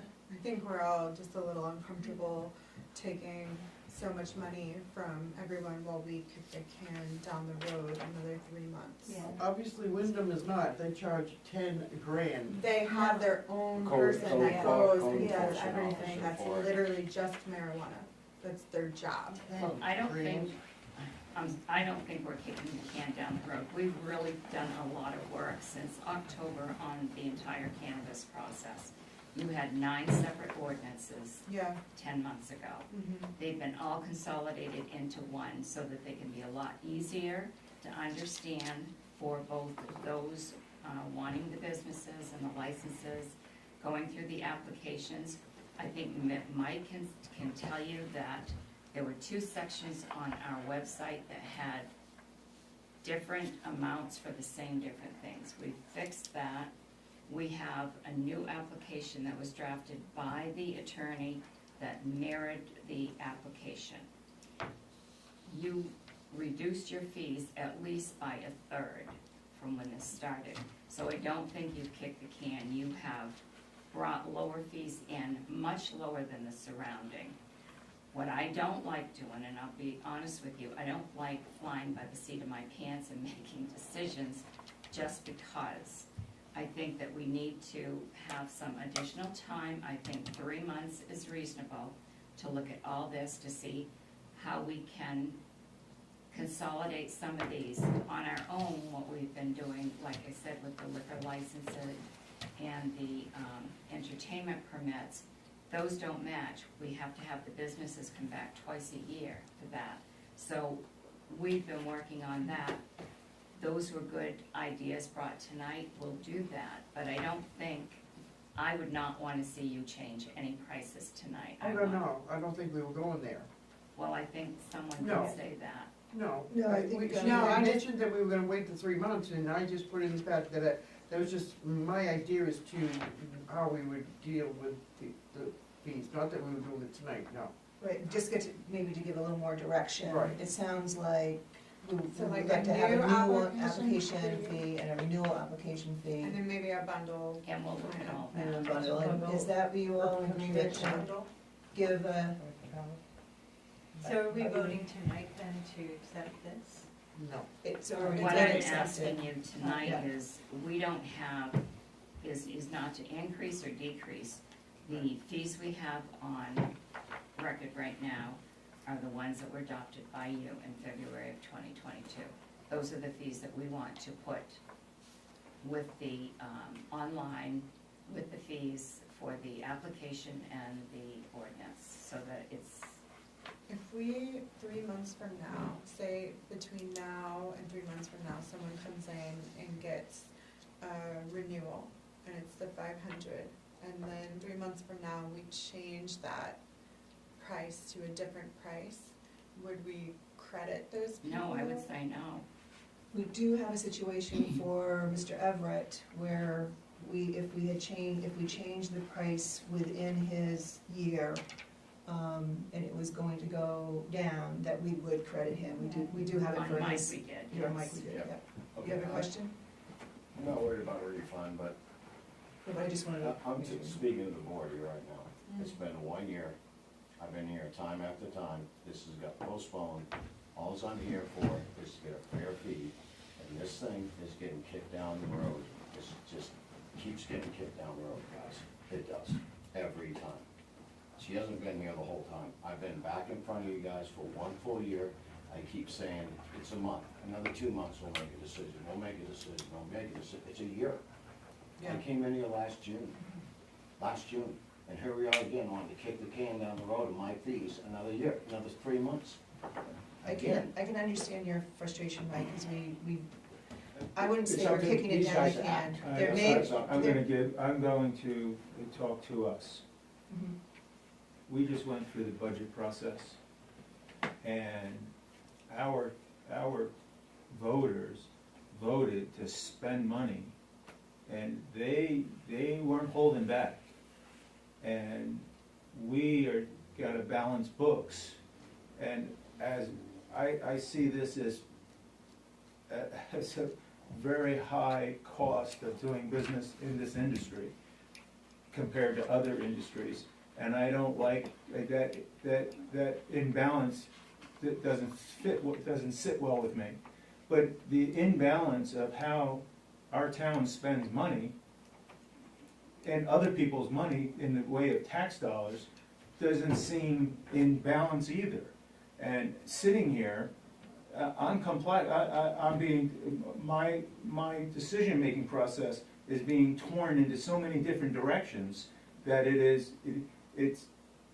doesn't make any sense to me. To be able to deal with the public, they're saying two things, and being in business in this town, in this state, it isn't a very level playing field. As a business person, you're getting beat up good and hard. And it doesn't make any sense, and I'm coming to a brain freeze at this moment of trying to make a decision about anything, because it's all conflicted. The taxpayer is spend, baby, spend, and then don't make me pay. And that's that. And then they go out there and ask people to vote for you to do this stuff, and have that to be the criteria how you're going to work. It doesn't make any sense to me. It could only happen in government. It doesn't happen out there in the private sector. It's very complex and it's very frustrating.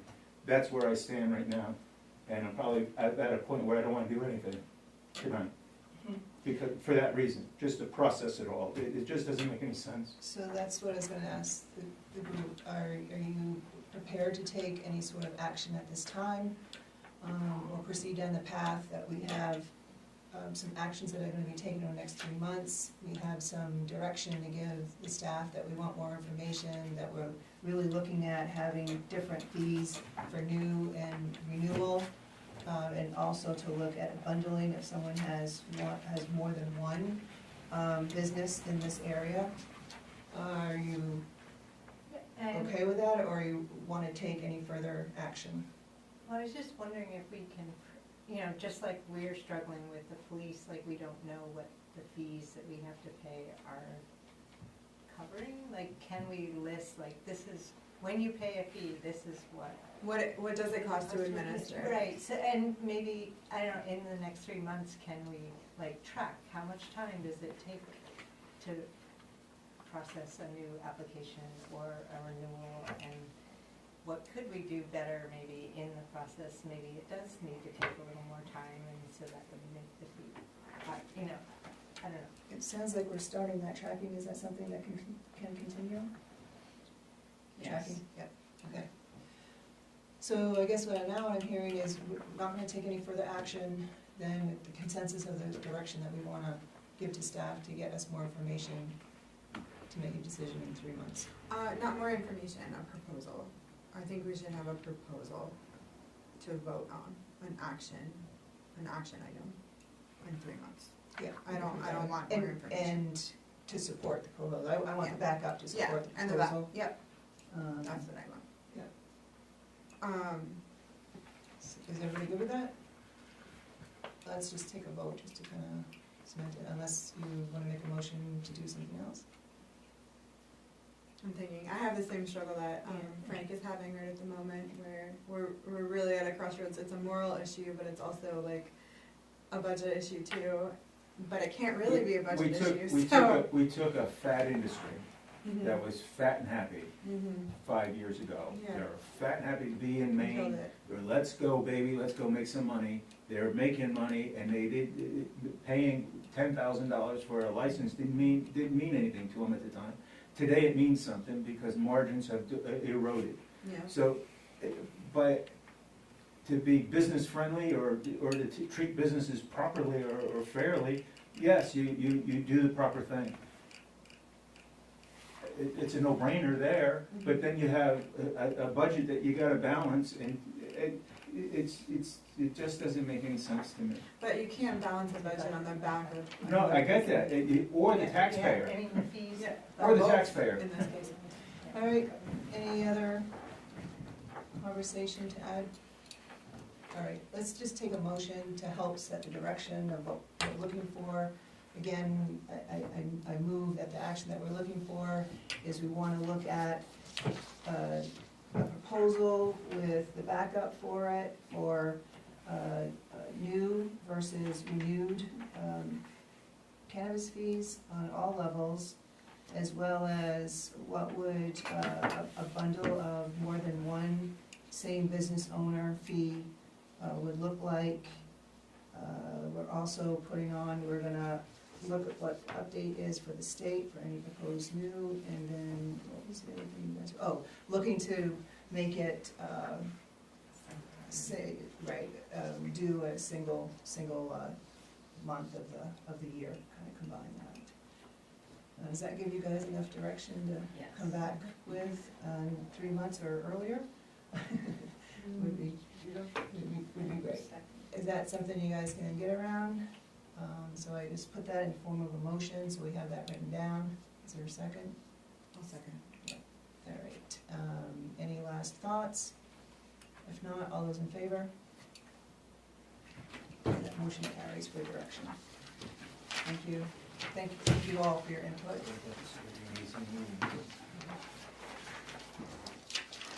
Okay. It's taken us a year to do something, so All right, that was E. Next, we're gonna go on to 10F, which is discussion and action to approve the policy on treasurer's disbursement warrants for employee wages and benefits. And I'm gonna turn it over to Sharon. In your packet, you had proposal and also what the state law is. So this is new for Bethel because you've never adopted these policies before, which are state law policies. In order to distribute payroll every week, this policy is needed because we issue payroll every week, but we don't wait to issue it after a warrant is signed. So in order to give payroll out every week, the employee's wage and benefits policy is needed. If you read through it, it tells you what it is every week, you're all in here during the week anyway. Any one of you can come in and sign the payroll warrant once it's completed we do payroll twice a month, so somebody comes in, they just sign it, and then we can give payroll out. The other policy, which is the next agenda, is for the Maine state fees. That allows us to send out all of the checks that we have to pay the state of Maine, excise tax, the Moses fees, inland fisheries and wildlife, all state fees we can mail before you actually sign, so you would sign this as well. These policies, and I gave you a copy of the state law, so if they're usually done after the elections in June, because that's when you have a changeover of new selectmen, and they're done every year at the same time. I'll make the motion that we approve the policy on treasurer's disbursement warrants for employee wages and benefits. And I have a discussion. I I would propose to make it any two of the municipal officers named and acting in the individual capacity, just because in Bethel, we tend to be all or nothing. And I know for me, just having one, just to be one person responsible for doing that, I would like to have another select person join in if I was a signer, to be a signer as well, so I. Oh, it's anybody can pop in the office of any one of us. Right, but you Two of only the need, five. I would like two, I would like, Two. instead of just one, two. Oh, got it. And they're not designated. They're not They're just designated, any. any two can come in, just to keep in the spirit of what we do in Bethel. And then I would just, ask that we just, copies, like on the second page, we don't need to do, the chair doesn't need to Sign take, copies to the clerk. right. All right, so like on the second page, just say, the municipal clerk shall maintain the original of this policy on file. That copies of this policy shall be furnished to the municipal clerk and to the municipal treasurer, after its effective date this year. I don't know if it's July 1st or today, 27th. It's today. It's today, and the only other piece, and then like on the bottom, our treasurer is appointed, it's the town manager, just say, the municipal treasurer shall remind the municipal officers to consider renewing this policy annually before it lapses. Just to clean it, because it is already. And the only other piece that I would request that we add is examination, similar to what's already in the law, that the municipal officers shall examine the treasurer's account, including the warrants for employee wages and benefits at least once every 3 months. So you're not gonna like my responses. This is drafted according to the state statute. This is the draft ordinance from the state. It is not necessary. I understand that you want to, but it isn't necessary. The reality is, you have never even looked at a payroll warrant. Yeah. You're supposed to sign them every week, you never have. I wasn't gonna say that in public, but I am. Well, you need to. Yeah. And we're not against it. Yeah. This just brings you into compliance with state law, and I'm really careful on what I say that hasn't been done that needs to be done. But you don't want to overdo what you don't need to do. You just want to do what you need to do because that hasn't even been done. No fault of your own, you just haven't been made aware of it. I'm not going to, I'll do whatever you tell me to do, but I shouldn't have to chase on the phone, text message, email, I need a second signature, or that's not being mailed out. Payroll's not gonna be given out. The way it is right now, the employees are through payroll, it goes through direct deposit. So it's going anyway, just like it always has, but you're creating more work that is outside of the law that you don't need to create. One of the things that I'm trying to do is stop the excess work that is being done that doesn't need to be done, and to make sure that we do what we're supposed to do. I think that, I understand your concerns, but I think you're making more work for yourself and for the manager, and I don't think you really want to do that. One person is sufficient. This policy, in the town I'm in, this is the exact wording of the ordinance. We don't have all of the extra in because that extra, it really isn't required. You have to, at some point, start letting the people that that are being hired to do these jobs, And you don't want to micromanage what you don't need to micromanage. I don't say that with any disrespect. I just think that this policy as written, and you can do whatever you want, is sufficient because it is what the law requires. It's the law it's the ordinance that comes with the policy. Yeah, I was just making it, instead of the if this, because we have an appointed treasurer, so I was just, And that- and being the chair, there's no reason why I need to take the original and then give it to the clerk. Well, it's, Just- you don't, Yeah. you actually Yeah. don't do that, that's not what happens, this is how it's written. Yeah. And you know yourself, state laws are written screwy. There's no rhyme or reason for the way some of the writings are, be clearer, but that is how they write it. I didn't change this, I wrote this exactly the way it was written, and that's the language. But the chair doesn't actually take it and give it to, this will go signed to the clerk, and the clerk maintains it. And then it's the responsibility of the clerk to make sure it gets on the warrant when it's supposed to. So, that's just my 2 cents. Thank you for the explanation. Yeah, thank you for the explanation, and it's just, it's just for me, just having that responsibility of the money that's going out, and I know it's just systematic. Is there a point in time afterwards that the board will see what the warrant was? Will we get it, at the next Actually, meeting? you're going to, the AP warrant that you're gonna sign tonight, one is created just like that for payroll and the Trio module. Yeah. You will have to sign, even though one of you sign it, it will come here and you will all sign it, and you'll actually see what a payroll warrant looks That like. answers all of your helps. questions. That helps to know. Okay. It helps to know. It's just that you hear these stories, I don't know if it was Livermore Falls. And not to say that was gonna happen, but you don't wanna create an environment that it would happen. And there were additional monies going out with payroll.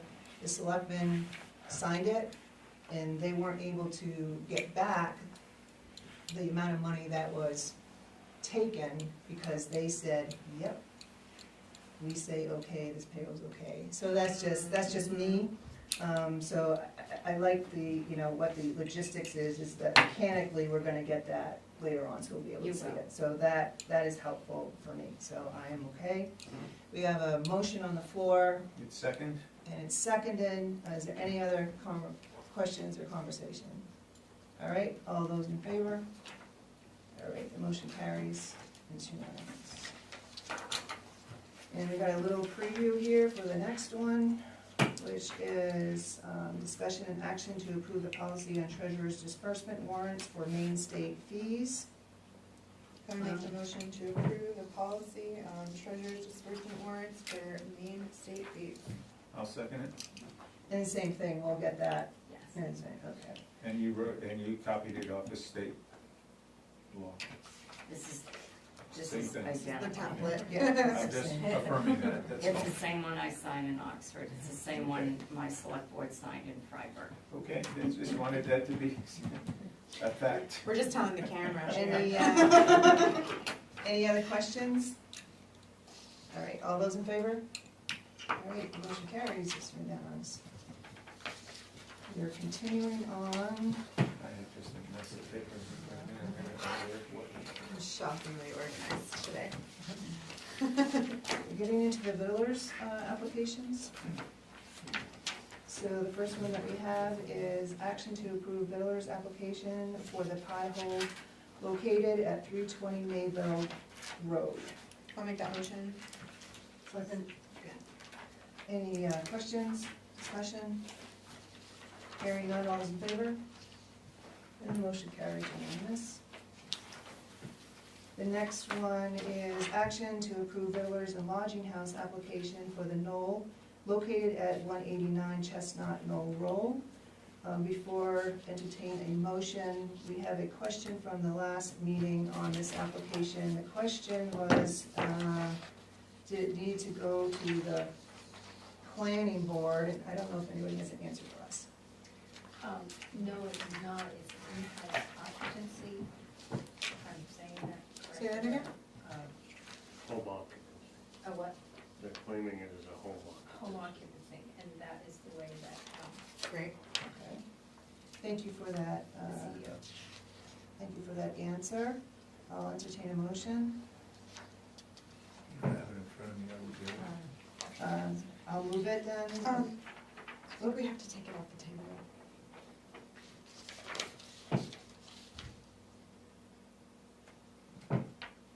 Yeah, I mean, it disrupts the flow of what we're doing. Okay, And I think if we were more formal, I'd really take it, but okay. unless you guys wanna. No, I don't care at all. Yeah, thank you, thank you.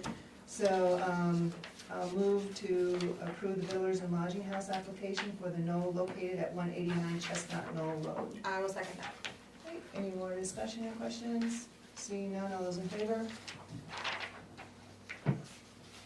It's unanimous, the motion carries.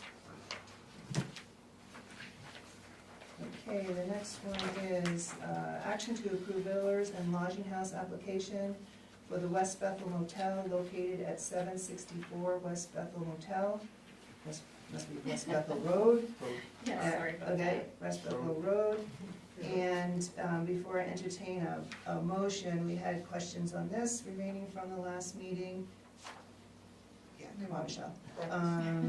The CEO was gonna check out whether it was 16 rooms versus 18 rooms, and in the common area, it was believed to have Breakfast Breakfast. service? Yep. Breakfast service.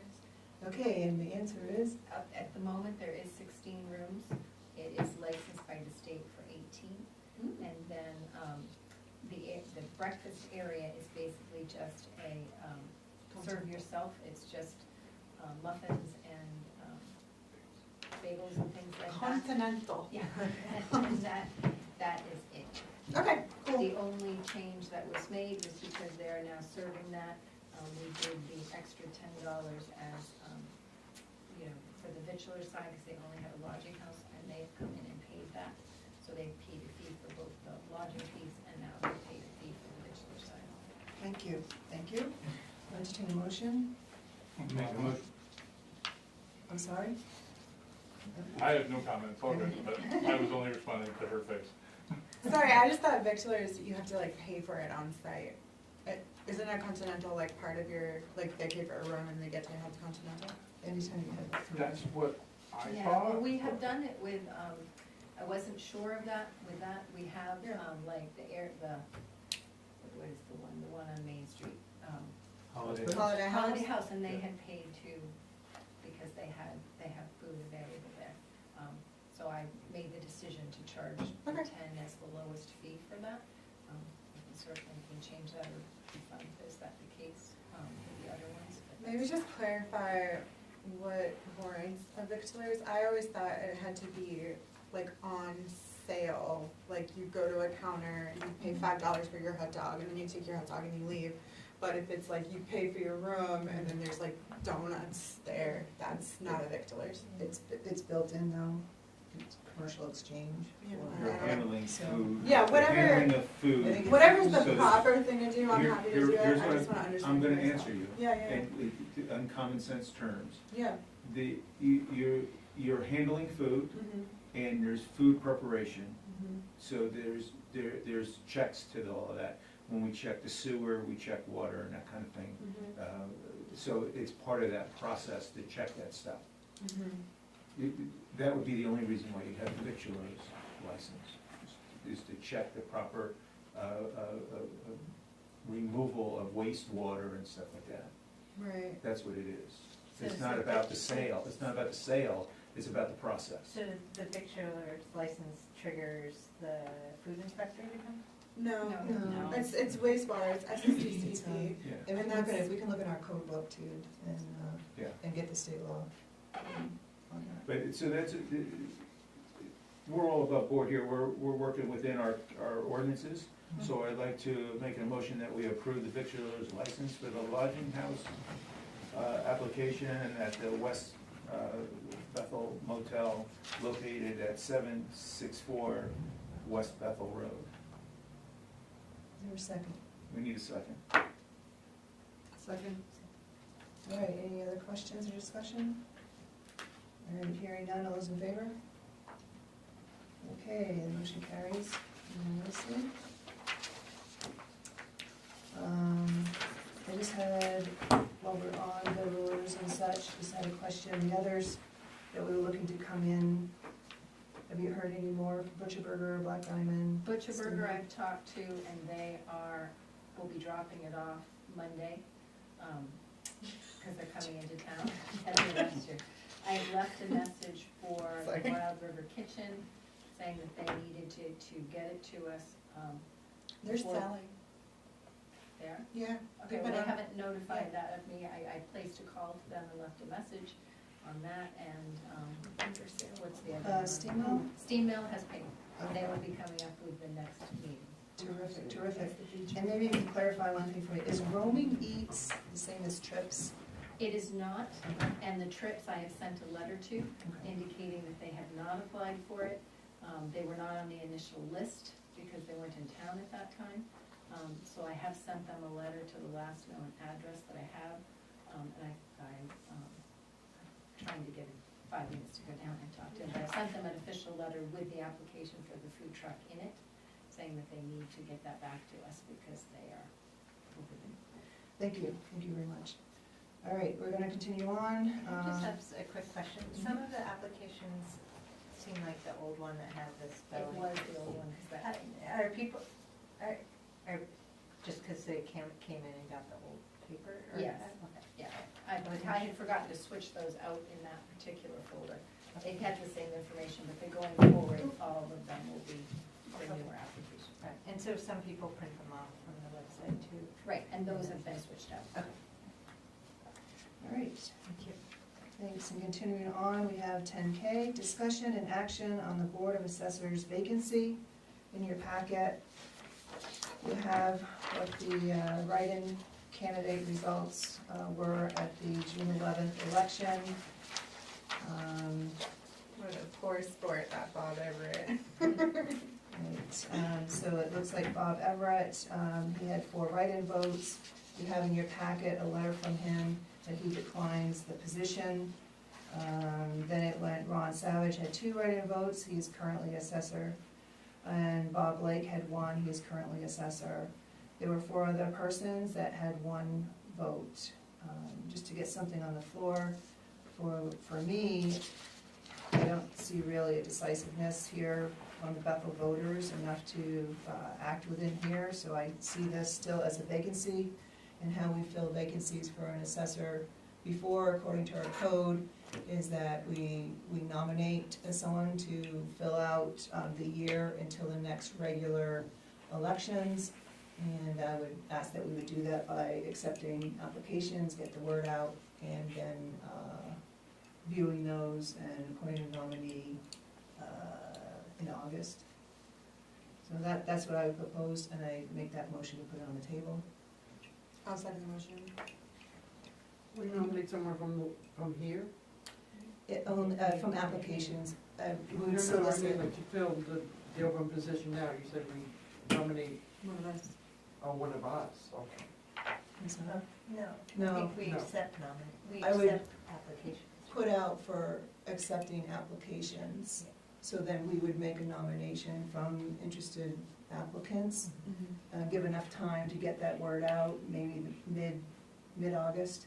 Second meeting in August? Yeah, But I thought you just said that we nominate someone to At the time. do the rest of this person's term.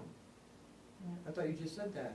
That's what she's saying. She's But saying, we don't, so no one's gonna be in that position until the election? no.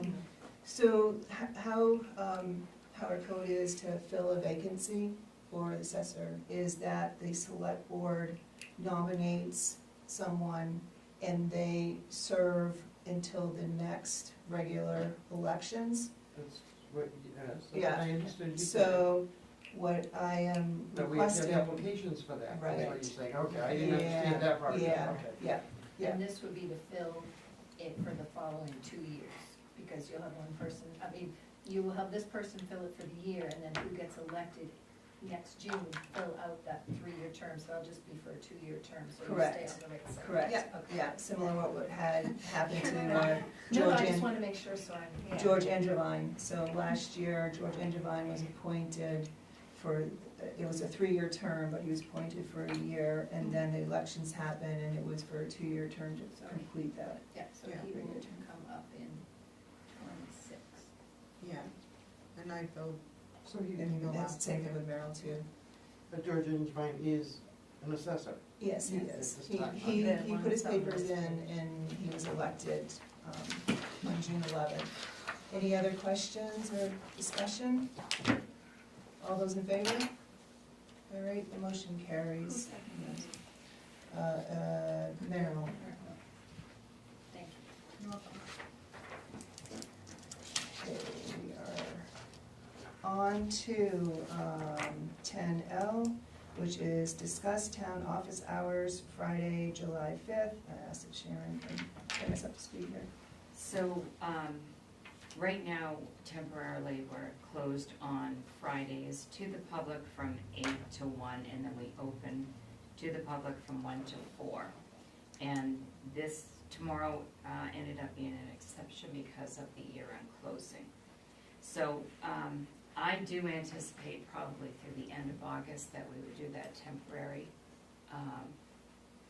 We still haven't hired a new person for the front office. Next week, the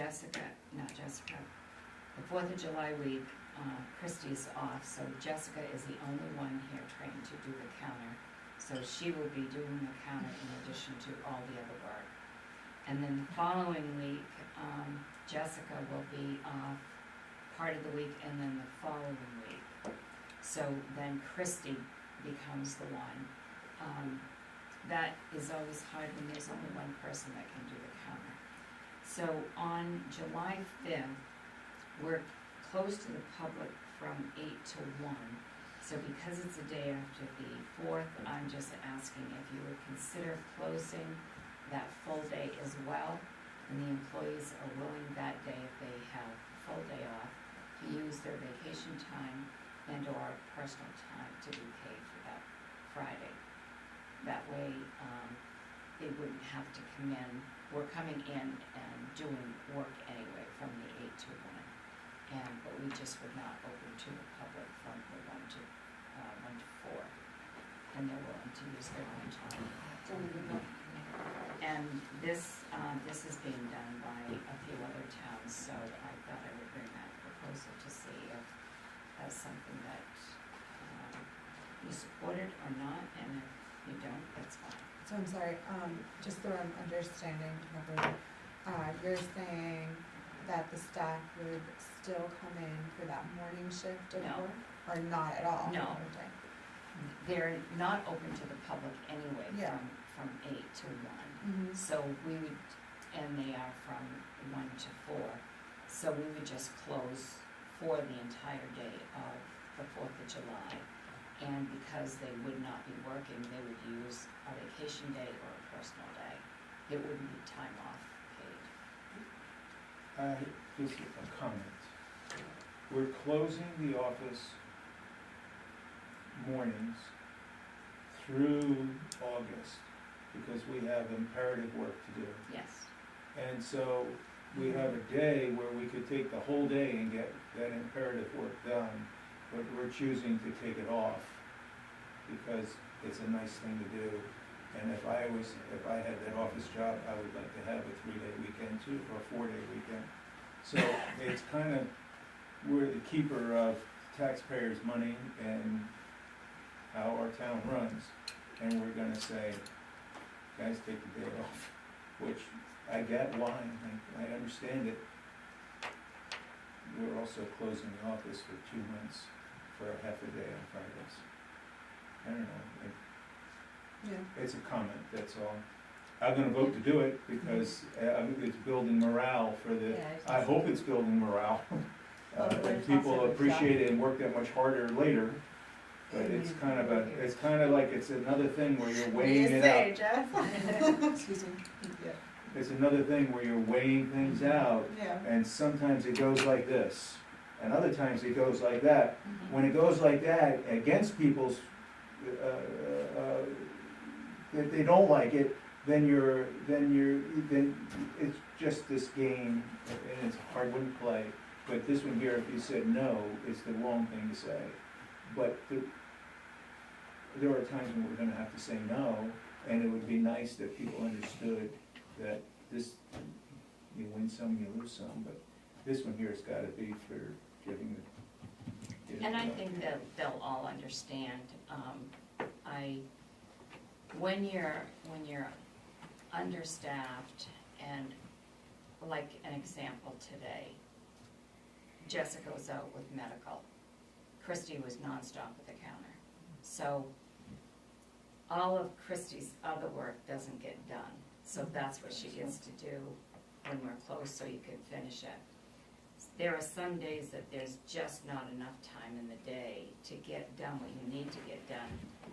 And I will be honest, we are behind on a lot of things. And sometimes just that goodwill helps. I would think so, Yeah. I would think so. I'm in the restaurant business, I know it well. Yeah, I was gonna say, I know it well. if everybody's exhausted, I think you may come back more productive And that's too. what happens Yeah, sometimes, yeah. you just get Yeah, overtired And they're using their own PCO, yeah. and vacation time. and you'd only have one person in the office anyway, right? There would only be one person because Christy's Christy's off on vacation all next week. And, Sorry, Chrissy, we're giving days off, but you already took it off. well, you know, when you end up having staff shortages and you have somebody that Sure. already has a vacation, you can't say, well, you can't take your vacation now. Yeah. So, Okay. Yeah, I kind of echo Frank's sentiment too. And I'm sure there will be feedback because you'll be closing completely for 2 Fridays straight. I mean, I've already heard about the taxpayers' money, and they should be having access to the employees of that, so, warning. Oh, yeah, no, we took some between, and that's why I encourage the word to get out as best you can, and we've done it for the 28th, and I'd encourage it for next week, because it just gives them three days. You know, so, any other comments or questions? All right, hearing none, take a motion. I make a motion that we accept Friday closing the town office with the, July 5th. John, what did I say? I didn't say July nothing. 4th? You said nothing. Oh, You haven't said the date. July 5th then. Thank you. Thank you. second? And there's a second. Any other discussion? Hearing none, all those in favor? All right, the motion carries. Thank you. We're on to our warrants now. And, take the first one. I'm making, you Yeah, have to say it first. I'm gonna make the motion when I say it. I move to approve the accounts payable warrant 2024-48 in the amount of $87,133, spot 10. So moved. Second. See, Pat said, this She said so moved, so. So it's second. Second. I learned that tonight too. So moved. Yeah. Yeah, so The moved was first the one, motion. you can do that with the first one. You made the motion and I accepted You said, You have to say second. So moved. We're just So making moved it is clear. like saying the motion in a shorter way. You're right. Yeah, but I actually had the motion this time, sorry. I know, that's what I said. Yeah, We're so, falling apart, let's get Pat accepts. All in Pat favor? accepts. All right, okay, does anybody have any questions on this warrant, $87,000? I just, on the trash, those prices are for dumping, or what? Tell me which one's specific. Sorry, on the very first page. Weekly, they all Yeah, say weekly trash. Yeah, it's good thing. Okay, yes, those are the Casella bills for our Dumpsters. weekly Dump- trash. We get a dump- monthly bill. For the dumpsters. Right. So I was just wondering why the Parkway and Angevine Park are so much, quite a bit higher than just all the other town. And I was just wondering, are they being So- filled by other people? Is that one? Some of these have dumpsters. That this time of year, we put dumpsters Mhm. at like Angevine Park. And what was the other one you said? That's the one, gonna be the one at the Parkway. basketball court. Right, Yeah. and thank you for putting it there. So, Just- so yes, the dumpster fees are Okay, so higher. these others are not dumpsters, they're just. They're trash pickup, Okay. but we Alright, pay got a it. Alright. rate for, they may all be a different size dumpster. Okay, all right, that makes more. And how often they're dumped in the month. And, yes, and that's the I other just just thought they were all dumpsters, Probably so more. I thought. They're more frequent or, yeah. Yeah, Yeah, if they're okay. weekly or bi-weekly or monthly, it's different rates for each.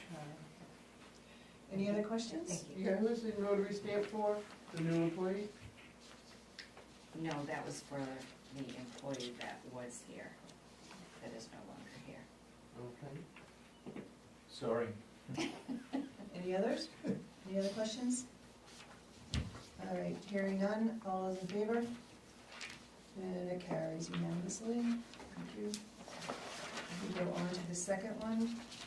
So now I will just say, action to approve accounts payable warrant 2024-50 in the amount of $18,763.38. So moved. Thank you. Second. And a second. It's been moved and seconded. Are there any questions? So they're just the system skip 49? It did get 49. I went through it with Stephanie and everything, called Trio. No answer. I can tell you that does happen. Okay, There's nothing out there for it. It just jumped to 50. okay, that's fine.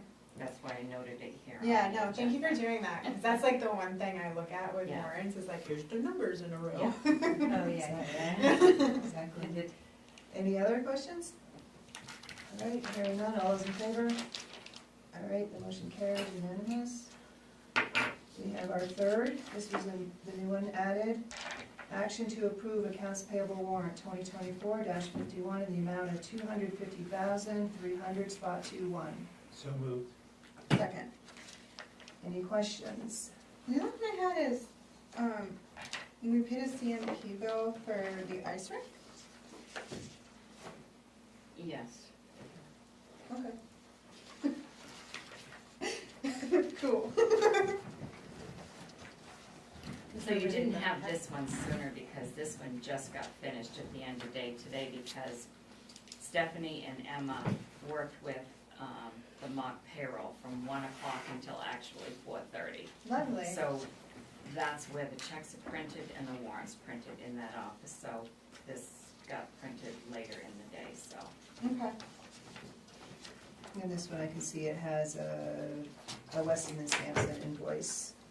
Yes, that is for $102,000. That is their engineering bill. And then yesterday when we met with Weston and Sampson for the upgrades, they presented us with the bill. That's what they'll do every month when we have our progress meeting. They'll give us, and I gave you a copy of it so you can see what it looks like with it's a long 11 by 17 schedule. Oh, yeah, I saw it. They'll present us at our progress meeting monthly with that bill. And according to the contract, we have to pay that within 20 days. So I told them yesterday that the process they were gonna take to get that bill back to me after sending it to Boston and that. So we signed it yesterday and we added other things that came in for the end of the year warrant, so. Very good. And that was 31,000. Thanks. Any other questions?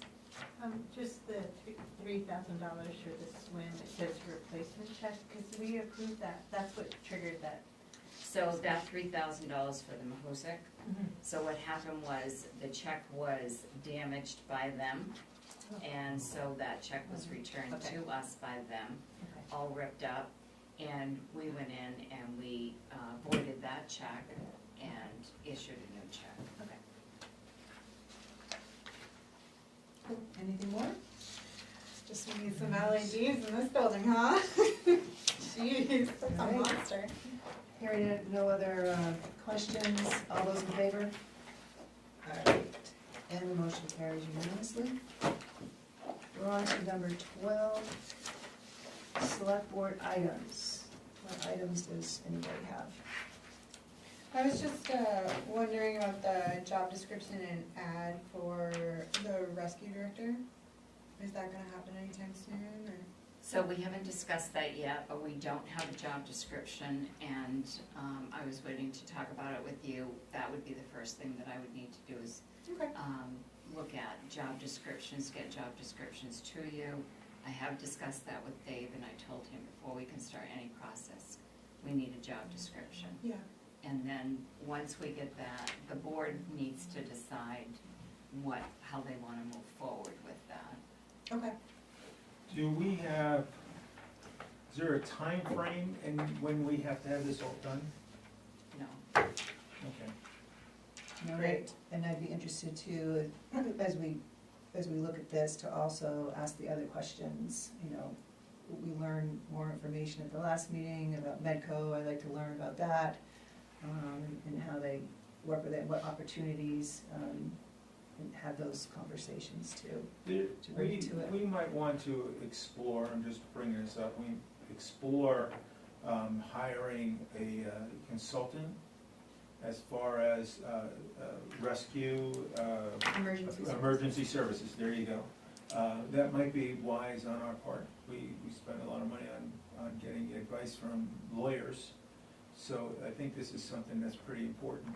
We maybe get more information or be able to make a better decision. Yeah. Or a different decision that makes it better for the town. Take one thing off Sharon's plate. Any other? Have you ever done anything like that before, Sharon? Work with a consultant on a position that we're gonna hire. That's not quite what I said, but, Hire someone to do it. no, I'm talking about The emergency visioning? services, having a broader picture of emergency services. So you're saying to have someone come in and look at how our system is operating. And how they can and interact with evaluate how they that. interact Yeah. with each other, and how maybe, I'm not saying merge, that's not what I'm saying, but Yeah. potentially, things like that may be prudent for our town. Yeah. I think we have to look So at I know what everything, you're yeah. talking about. Who's here in the audience? Yeah. Jimmy Bennett. I'm trying to remember when, but I'm pretty sure we did that years ago. Really? Might be So time to do it again. That stuff Might be is around. someplace. For some reason, that's in my head that we, or we at least have a discussion, but I thought we had somebody. Well, wasn't it when they built that building? It might have been when So it maybe was. around that same time. But it's been a long time, Yeah, and it's a different day yeah. You're talking now, about the Yeah. fire department when they built that. when they built Yeah, the it- base. it- 20 that- years ago. Right. Yeah, It may have I don't think that paperwork's gonna help. it may have been that far back. Okay. Mike would remember it, but That's a So good that's my suggestion. comment on that, that's, Thank you, thank So you. I and we can build off that if it Yeah. exists. Any other items on the board? I just had one, ORC, maybe at the next meeting, we can have ORC come, give us an update on what they're working on, what they wanna work on, so we can give the charge, it's a new year, we can give them the charge to go forward. Items. I wonder if maybe, Michelle, we could do, like, we can think about putting on the agenda just a discussion of our own priorities, so that when we do have ORC come, we have kind of a cohesive message, not just like all of us shooting our own agendas at them, which sounds like a nightmare. Yeah, I actually was thinking the same thing, is like, how do, now that I've been here on a year, like, what's the best way to, I guess for all of us to sort of say, what we think is most Like what- important, Or or. talk about a task list, Yeah. something. So not as regards specifically to ORC, Right, just but sort in of general, like what- in just so that general. we pick task list. some big things to Yeah, just tackle goals, this year. get Yeah. some goals.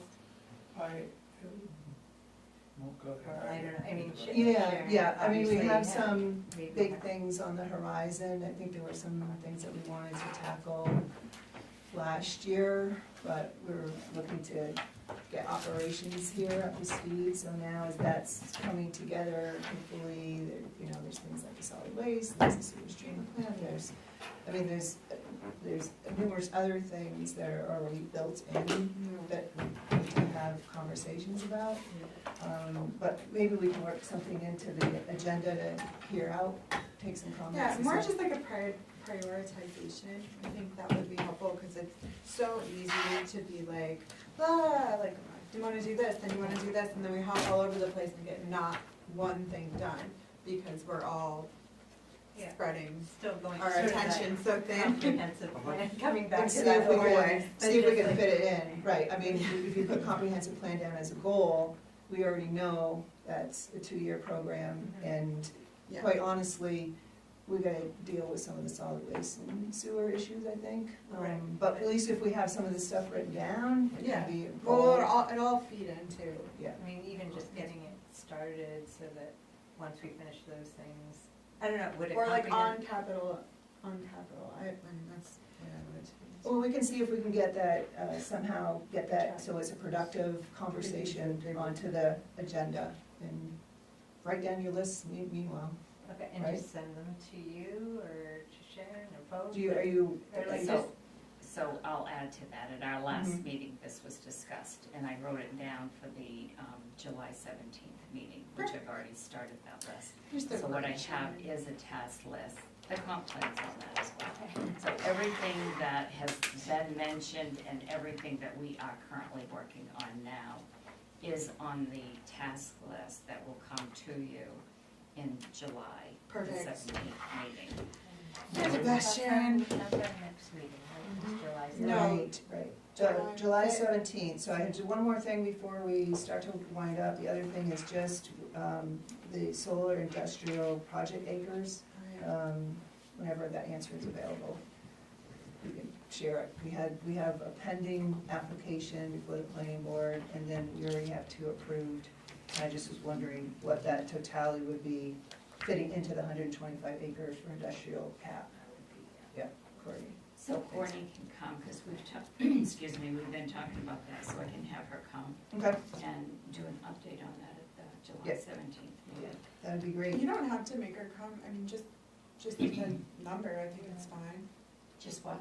Just knowing what the number is and the total, right? 'Cause that's Yeah, all you we need, can right? do that, but if the application advances, there may be interface that has to happen with selectmen anyway, so it may all Yeah. come together. But I Okay. would leave it up to Sharon if she come or not, but yeah, if it's just Are you a number. thinking it's approaching the maximum? I don't know, It's- that's why I wanna It's find out. It's roughly, it was roughly 75, and then this 6 plus 7. They actually just kicked back. They didn't pull it, but they're holding back. They gotta change some things with the current one. But it's roughly in that air cap. Right, and I hear you mention, 80 to 85. I hear you mention 6, in the initial findings of fact, and maybe it was changed, it had 6 acres, but it was like 20-something plus for Project project acres. acres. So that's all, just think, Yeah. just clarity Yeah. on it, so thank you for that. It's someplace in that correction, Okay. as opposed to having You ready? Lost 100 acres left. So unless anybody has any I do. other, yeah, go ahead, Frank. I want to recognize Sharon for all that she's doing. All of the corrections and all of getting us within the standards that we're supposed to hold. And to me, I see excellence. And it's motivating to see. And it also makes a comment that things haven't always been done correctly, and they're being done correctly now. And we struggled through that in the past, and that was part of the struggle in the past, is things not being done properly, and seeing them being done properly. And you need to be recognized, and we need to be able to say that things are being done correctly. So I thank you very much. I think you will do. Yeah. Thank you. You're welcome. And in turn, I have to thank the staff because they are really doing a good job, all departments. Yes, It's good to hear. but you don't do it alone, that's for sure. No, and, I mean, they've had to adapt to a lot of changes, and they're all very good. Thank you. Thank you. Yeah, thank you. Thank you. Any other comments? All right, our Make next, a motion to adjourn. yep, our next regular I'll second. meeting is July 17th, second, all those in favor? There we go, that motion passes. Do we only have one meeting That's Oh, we correct. gotta Yeah. sign these documents? Yes, just Oh, one. yeah, we gotta sign that. Yeah. And then the next. The next one on track again. Yeah. August. Australia. And,